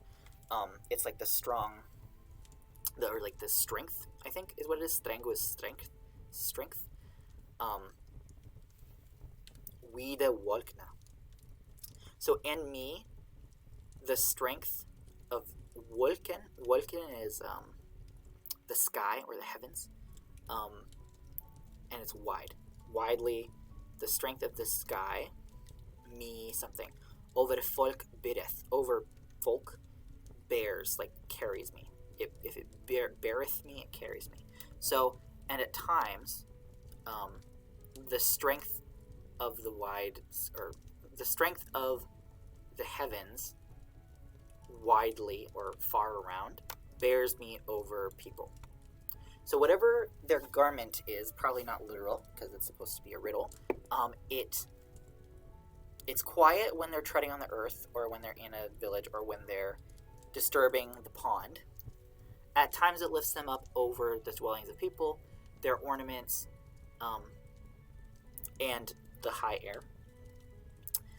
It lifts them widely. The strength of the heavens, like the wind probably, lifts them over the people. It bears them over the people. We've got fratwa here, and fratwa is like another way of saying ornaments or treasures. I think it's still ornaments, like what they're wearing. Reminder that the early riddles, like 1 through maybe 10, that might not be accurate, but the first few are things in nature. So it could be like, last time we had, I think it was wind for the first one and sun for the second one. This one is probably going to be nature too. So whatever this thing is, it's what it wears, lifts it up, doesn't make sound when that happens. But fratwa mina swoaf, my ornaments make noise, loud noise. Swoan is to be loud, opposite of swian, to be quiet. Hluda, loudly. It's loud, loudly. Hluda. Hlud is where we get the word loud from. We drop the H and we have an O that comes into loud. This E is just saying loudly instead of just loud. Hluda. On swinsiath. Swinsiath means to make, well, swinsian is more like to make music or to, yeah, it's basically to make music or to sing. Not sing like a person sings, that's singan usually, but like if an instrument sings, if you say that it sings or it resonates, that's swinsian, or just generally makes music or sound. So my ornaments, the things that were quiet before, they're loud and make, you know, they sing. Torta, sharp. Singath, sharply sing. Okay, now we do have sing. Probably metaphorically still. Not literal human singing, because it's something in nature, not a person. Sharp, so tort is like, well, it's not sharp. It's bright. Tort is bright, sorry. Yeah, tort is bright. Brightly sing. So it's probably like a high-pitched sound. Like a, loud, high-pitched sound in the wind when it's bearing them over the people. Swinsiath, torta singath thona ich yetenja nebeum. When I nebeum, beum is I am not, nebeum. Ne is not, and beum is I am. It's another way of saying I am. Am is usually eum, but beum is that same verb that's bith. It's the other way of saying is. But in later Old English, it started to kind of merge, and it was just another way of saying am. So beum. So when I am not, yetenja. And yetenja is that word we had last time that was kind of, had a lot of different meanings, but it meant to kind of be attached to or hang over. I think here it's also like attached to again, like when I'm not touching the ground. Because we were talking before about being on the ground, so I think this is like when I'm not pressed to the ground. So the opposite. We're talking about being above. Flying, probably. So each yetenja nebeo, when I'm not on the ground. Floda an foldan, feren de gast. Okay. Flod, it looks like, this is actually where the word flood comes from, but in Old English, flood is just any body of water. Often it's a river. Flod is a river. Is another word for river a lot of the time, but flod can also just be any kind of water. Water and foldan is earth. The folda is earth. So water and earth, feren de gast. So we had the word gast before, it meant soul or spirit. Here it's probably more like ghost, like actual ghost. Ghost, gast. Ferende is faring, traveling. We had that verb ferian before, to fare, to travel. So a wandering ghost or a traveling ghost. So let's zoom out and go over the whole poem one more time. So we've got, my garments are quiet when I tread on the earth, or am dwelling in a village, or I disturb the shallow water, like the pond. Sometimes they lift me over the dwellings of people. My ornaments lift me over the dwelling of people, and over the high air. And the strength of the sky or the clouds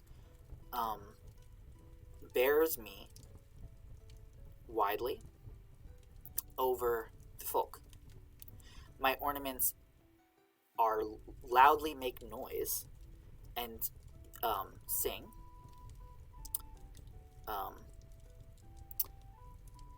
Brightly sing, even, when I am not on the ground. A traveling ghost over the water and the earth. Okay.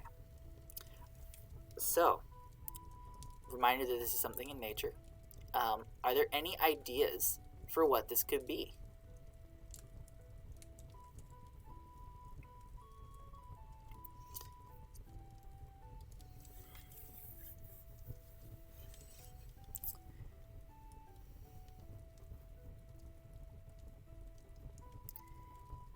So when it says my garments, my like garments, yes, I will. Yeah, I can reread the translation. Okay, so my garments, what I'm wearing, which I'm gonna say as a hint, is probably not something that's literally being worn, but if this is something in nature, it's probably something it's covered with. So my garments are quiet when I tread on the earth, or am dwelling in a town, or am disturbing a pond. Sometimes my ornaments, what I'm wearing, what covers me, lifts me over the dwellings of men, and the high air, when the strength of the clouds bears me over the folk widely, my ornaments loudly make noise and resonate. They brightly sing when I am not on the earth, not attached to the earth, a faring ghost on the water and earth.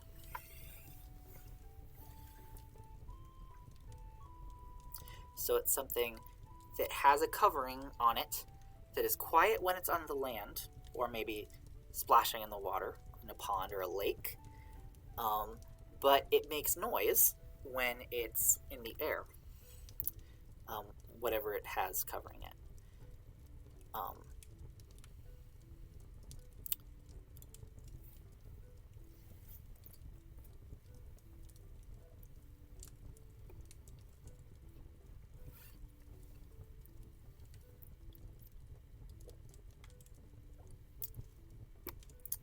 All right, I might give another hint here. So the lake thing is a really big hint, actually. Like this shallow water or lake. This is something that likes to live near lakes, and it also, the word ghost implies to me that it's something white. Not necessarily, but I think here they're implying that it's white. Ooh, that is a good one. Is it like a duck? Basically, yeah, it's a water bird of some kind. I think most scholars think that it is maybe a swan, but duck works as well. I think the reason they guess swan and not duck typically is because of the quietness. Ducks tend to quack, but their feathers are quiet. So when it says garments here, most scholars think that it's referring to feathers. Their ornaments, the things that they're wearing, because the feathers, they don't really make noise when they're on them, whereas when they're flapping, their wings make noise, and that's kind of the singing or the resonating sound that they're making. So they swath, they're loud when they're flying, and they're sweeth, they're quiet when they're not flying. Aren't swans like always quiet? Yeah, swans tend to be quieter, I think, just in general. They don't quack to the same degree. I don't think I've really heard what sound a swan makes, honestly. But to my understanding, they're not nearly as loud as ducks are. But the general vibe of a water bird is what we get because they're disturbing the water. They fly over the water and the earth. They can hang out. They tend not to be super scared of people. Like, they hang out around villages where people are. So yeah, this tends to be interpreted as a swan. So what I'm going to do now is I'm just going to go over the ones that we did today. So starting with the last one we just did, the answer was swan. Especially if people are watching this in the future, the recording. We've got swan as the answer to this one. And then the last two were way over on page 112, verso, I believe. Yeah, verso. There we go. And these ones, I will read them one more time. We had a curious thing hangs by a man's thigh under in the crevice of a lord. In front is a hole. It's stiff and hard, and it's in a good place. When the man lifts his own garments, here we have chayil again, garment, over his knee, he may want to greet a familiar hole with the head that's hanging on him, that he, in the past, has several times, often, filled to the same length. And the answer to this one was, just to review, the answer to this one was a key. someone's key. They have to lift their garment to like grab their key, which was usually in a pocket that was around their waist, because they didn't really have pants with pockets. They just like had a little satchel tied to their sort of waistband, and they would put it under their tunics because they didn't want someone to steal it. And then this next one was, I've heard of a growing thing in the corner, swelling and protruding, lifting its covering. A proud-minded woman, the daughter of a lord, groped that boneless thing with her hands, and covered it with cloth, swelling. And the answer to this one was dough. The woman would knead the dough and then cover it with a cloth and let it rise, and like put it into the corner where it's like nice and damp, and let it rise underneath its garment, so it would protrude and lift up under its garment. And these two, we talked about how the purpose of them is to sound like double entendres, but they're not what you think they are. They're probably a key and some dough. So those are the riddles that we were going to do today. We still kind of have half an hour left in yesterlore for today. And my idea is I wanted to save the legal stuff actually just to give a whole session to it next week, the sort of organization of a settlement. But what I will do today is give a little preamble to that and talk a little bit about Anglo-Saxon structure a little bit.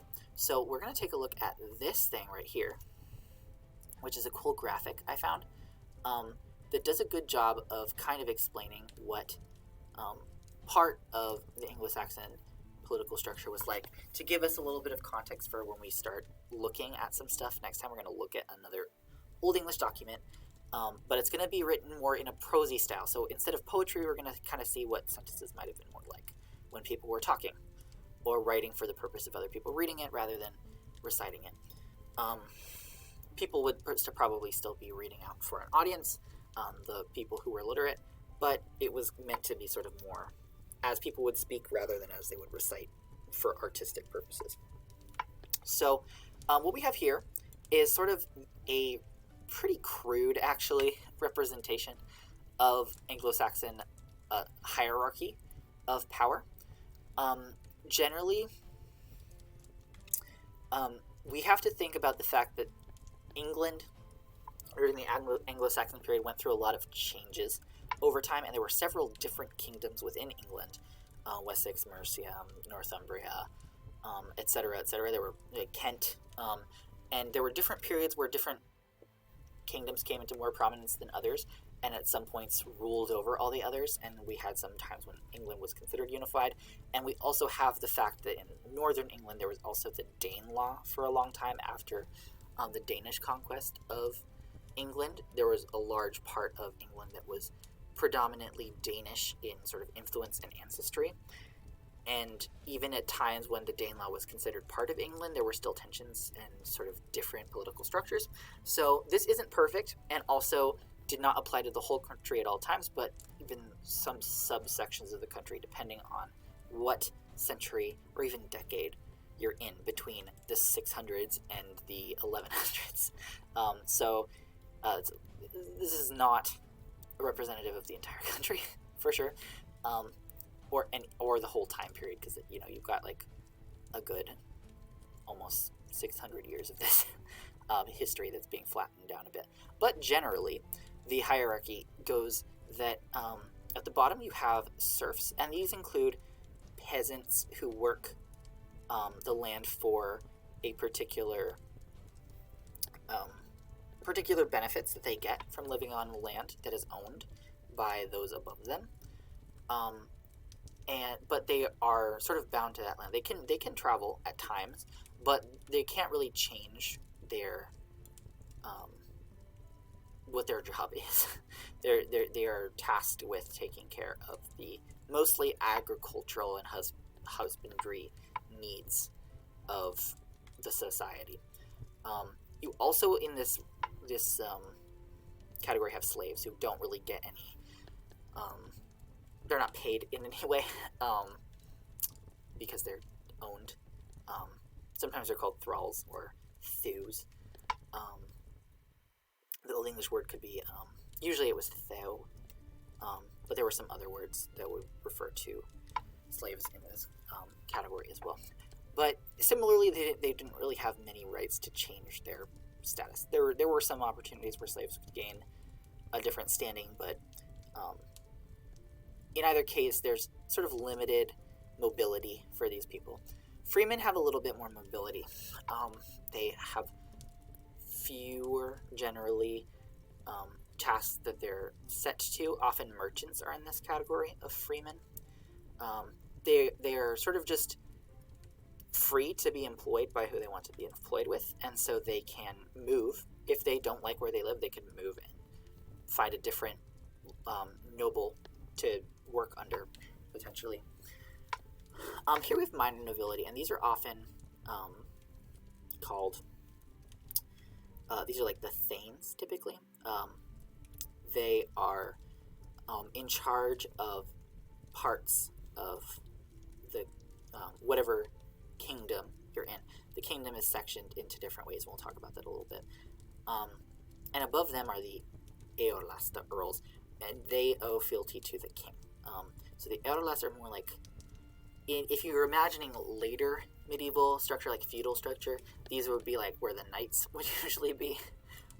Although English society was a little bit different then. This is, in Anglo-Saxon times, they were just sort of usually in direct relationship with the royal family, whoever is at the top, the monarch of whatever kingdom they're in, whether it be Essex or Wessex or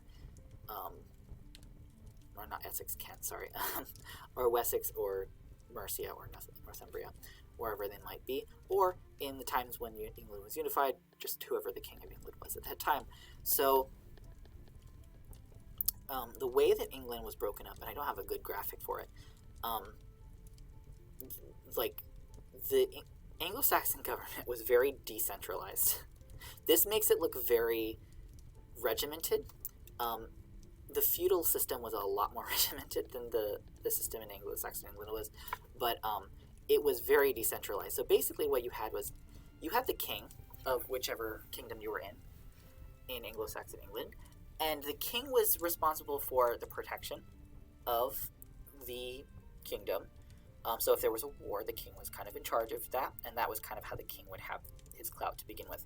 And this is a remnant of the tribal structure that Germanic cultures had before, where the king was the leader of the tribe. They were the one who protected the tribe from other tribes that might be in conflict with them, or were the ones who brokered peace with tribes that they wanted to be in, have alliances with.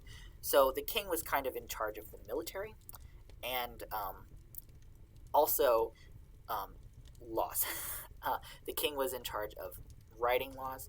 A lot of the Anglo-Saxon legal documents we have were written by the kings, and making sure that the people who answered to them were upholding their laws. But they were laws that applied at sort of what we might call nowadays a federal level, which didn't mean quite the same thing then. There were laws that applied or were relevant to the king and the kingdom. But once you go down to the next level under the king, what you have the earls, but their kingdom would be separated into sub-regions called shires. Shires, which if you ever go to England, there are a lot of regions that end with the name shire because they were shires. And the people in charge of a shire were the shire reeves. They were called reeves. And this is going to be important because the document we're going to be reading is called Iereva, which means reeve. And these were the sort of thanes, or sometimes they'd be called thanes. Usually thanes would be under the reeve, actually, if I'm not mistaken. Just disclaimer, I'm not an expert on Anglo-Saxon political structure. This is just context that I had to be able to learn in order to read a lot of the documents that I read.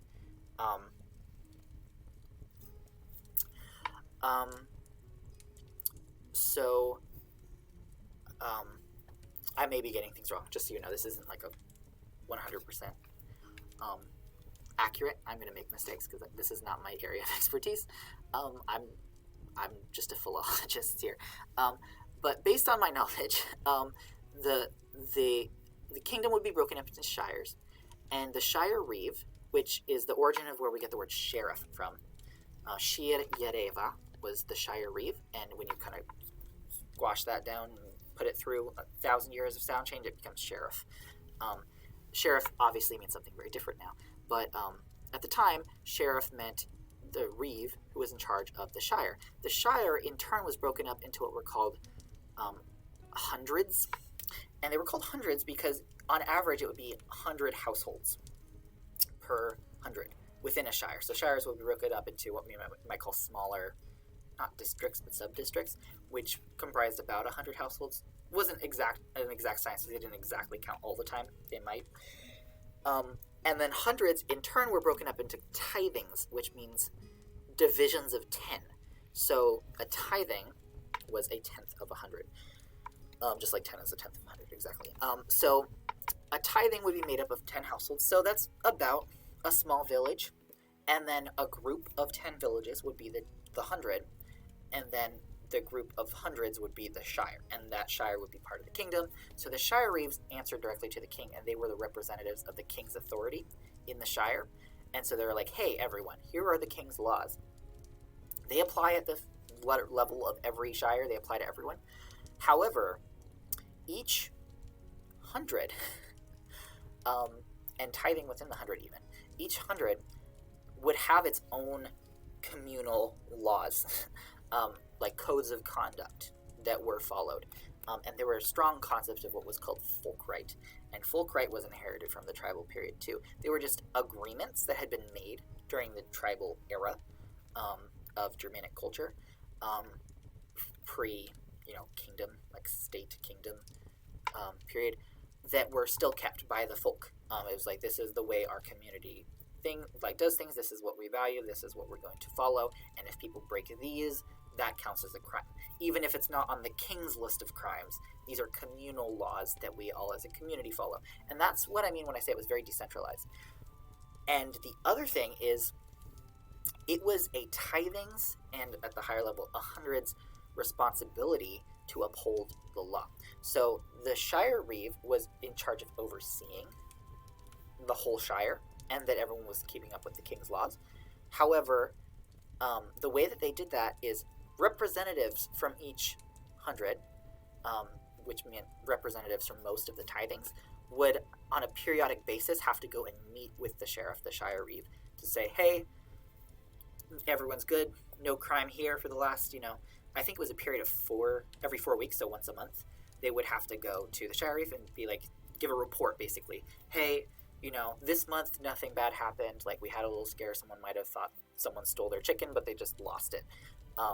They might do that. Or, hey, by the way, this month we had someone steal someone's, bag of grain, but we went and we took care of it. So it was the job of the tithing, even down, like at the tithing, the 10 household level, it was their job to make sure everyone upheld the law. There was no law enforcement group. There was no police force. It was the collective responsibility of a tithing to uphold the law. So if you're in a tithing, 10 households, your little village where you live, and someone breaks the law, it is your responsibility as a tithing to make sure that that person is brought to justice. So you might do what's called a hue and cry, which is where you just, get everyone in the tithing, everyone in the village to say, hey, someone has broken the law. Like they've stolen something, or they've, beaten someone or done something that's against the law, and basically rile everyone up to be like, hey, we have to go catch this person before they get away. And so the whole village as a whole was responsible for being the community enforcement of the law. And if the community as a whole could not bring the criminal to justice, if they couldn't, catch the thief and bring him to court or redress the wrong, then the tithing as a whole had to pay the fine that would otherwise be owed by the criminal. So if you don't catch a criminal who steals in your community, you have to pay the fine for the thing that they stole. As a collective community, like you all have to pitch in and like pay as a community for whatever was stolen, just because that's how it worked. It was the tithing's responsibility to uphold the law. The downside of that is it meant that tithings would make sure that the law was upheld because they didn't want to be responsible for someone else's misdeeds most of the time. So there were two sort of ways to determine someone's relative guilt or innocence. First, you have like the trial by court, which is kind of the ancestor to what we have today. You have trial by court, which is where you bring them to court, like the whole community gets together, and you're like, hey, you did this crime. And what the accused has to do is, you know, if they feel like they didn't commit the crime, they swear an oath that they did not. And they could have someone I'm going to address what the chat is saying in just a moment. You have trial by court where you swear an oath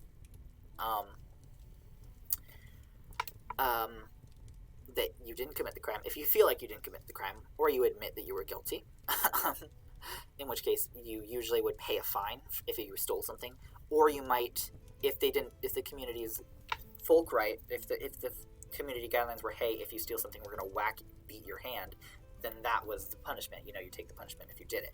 But if you feel like you didn't do it, you can swear an oath, and you can also have an oath helper, I think. I can't remember. There might be a more technical term for it. But someone else could vouch for you. They could kind of be like, well, we would have like a witness nowadays. You can have someone swear an oath like, hey, this person's telling the truth. They didn't do it. I can attest to the fact that they're innocent. And if that, you know, passed through and the community was like, okay, we trust you, like you didn't do it, there was a mistake, then they would move on. Or someone might still say, hey, but like what you did was kind of on the edge of maybe breaking law. They might have a fine be paid. A lot of the times the punishment for doing something was a fine. However, if the court was not enough to deem that someone was innocent or guilty, then we would move to trial by ordeal. And this is where we get into the grisly stuff, where we as a court, community court, cannot determine whether or not you were guilty, so we're going to let God decide. And there is usually a trial by fire or trial by hot water, where you burn their hand, and then you wrap up their hand, and then in I think it's 2 days, you check to see if it's healed or infected. If it's healed, God is like, this person is innocent, I healed their hand. If it's infected, the person is guilty. So that's trial by hot water or trial by fire, depending on which way that they decided to burn your hand. Of course, there are clear ways to rig that if you are the person administering the trial by ordeal. So usually you bring them to church for this to happen. So if you wanted them to be guilty, you could infect the thing you wrapped their hand with. You could rig that pretty easily. Or you could put ointment on the bandage to make sure it heals if you want them to be innocent.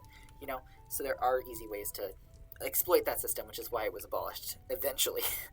Trial by water is probably the more well-known one, where you tie something to the person and put them in the river. If they sink, they're innocent. If they float, they're guilty. So that is trial by water.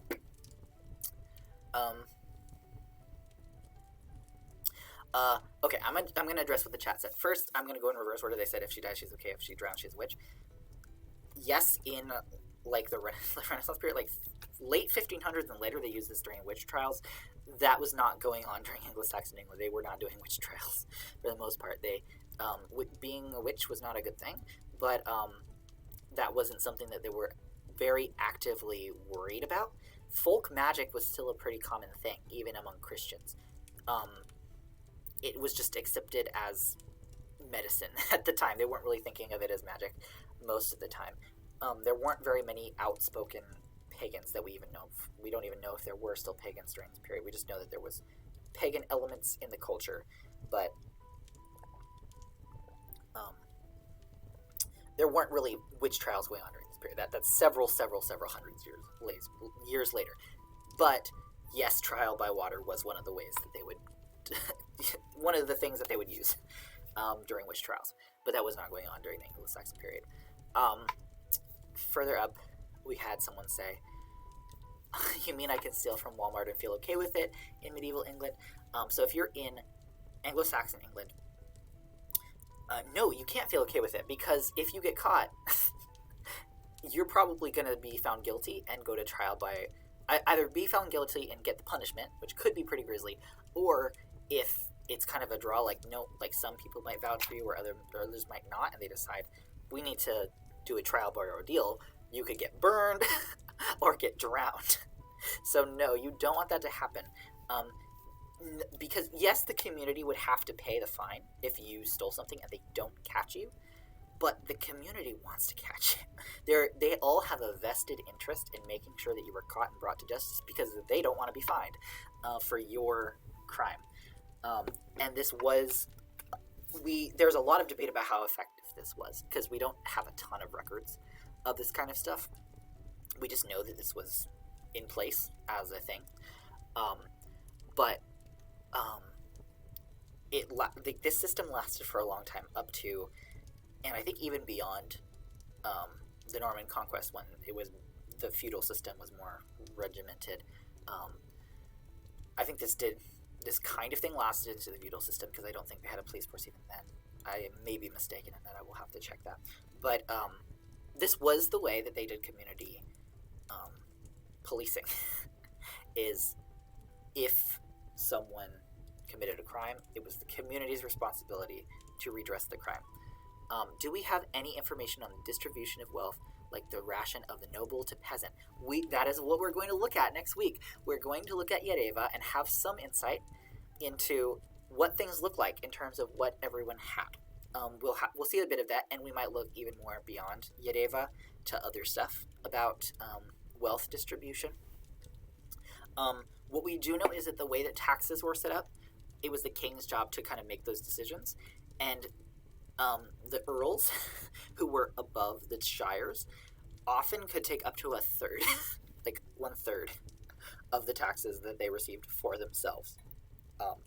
So it could get pretty corrupt in that sense, in terms of wealth distribution in that sense, in terms of the actual currency.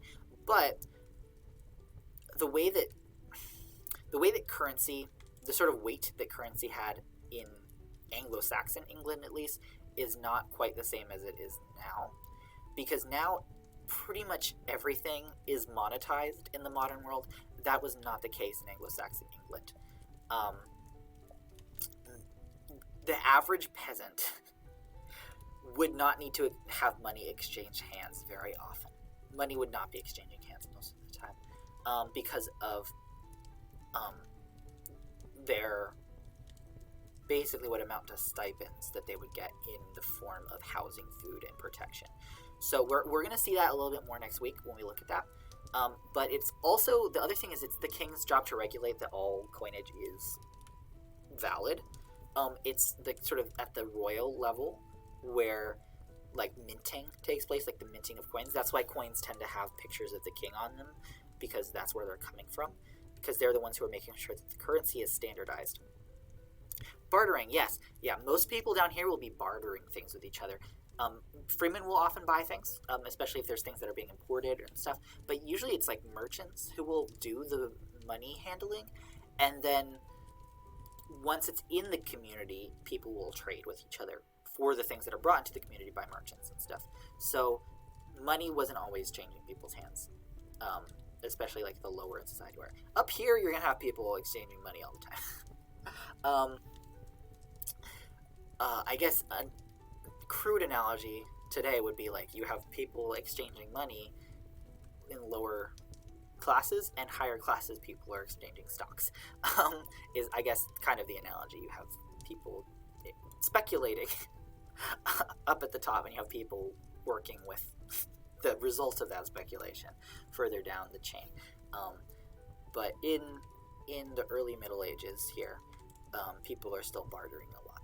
not always. People do have, like, are using coins and money, but it wasn't nearly as often as today, because there were a lot of things that were kind of informal, you know, like, I could buy this bed from the I could buy this bread from the baker who lives 2 doors down, or since we know each other all the time, like, we see each other every day or every other day, and, like, I know his kids or whatever, you know, he might just give it to me because he knows me, and it's my job as a serf to, till the fields that produce the wheat that he uses in his bakery.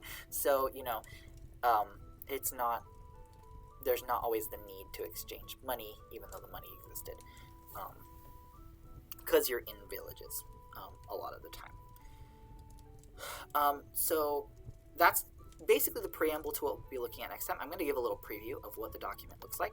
So what I'm using is, there's a website called earlyenglish.laws.ac.uk, and they have texts. Well, that's not what I wanted to show. They have digital texts, and one of them is Yereva, which is a text that I will give the the actual description of what the document is next time, and we'll actually read from it. And what you'll see is that there's the Old English here. This is actually the manuscript has been sort of transcribed in an easier to read format. These 7s are still the and symbol. They just don't have a good symbol for it. We can also look at the manuscript itself, like the actual handwriting when that loads. It's just going to be a pop-up for each page, which might be difficult to see. Might be kind of annoying to look at. But this is what it looks like. This is very different handwriting from the text we've been looking at. This text likes to use a lot of these S's instead of the ones that go down, and also like the swirly S's that are more like what we use today. This scribe also has a big preference for Ev over Thorn. The other scribe liked Thorn a lot. But what we're going to be doing next time is we will read the Old English, but this one also has a facing translation, so that makes my job easier. I don't actually have to translate it as we go. But what we'll do is I'll read the Old English through just so you can hear what it sounds like a little bit, but we'll read the modern English translation. And if there's anything that comes up where it's like, oh, it's kind of interesting, the Old English word that they use, because that gives a little bit more context, I might stop and do that. But mostly we'll be reading the modern English. And we're going to see how an estate of one of these shire reeves, what sort of the structure was like, and how different classes were treated in this society, which is really interesting. Now, this document is not legally binding, like I said earlier. It's just sort of guidelines for how things should be, how an estate should be run. But so we know that they didn't use this as sort of a legal document to appeal to in a court, but it does give us some insight into what the expectations were, at least for the societal structure. So it will still be interesting. And we might look at some other sort of general how was wealth distributed and stuff like that next time. So that is all for today. Thank you for those who interacted in the chat. I really, really, really appreciate it. So I hope you had some fun looking at riddles and learning a little bit about Anglo-Saxon structure. We'll get more into details of what a community might look like next time.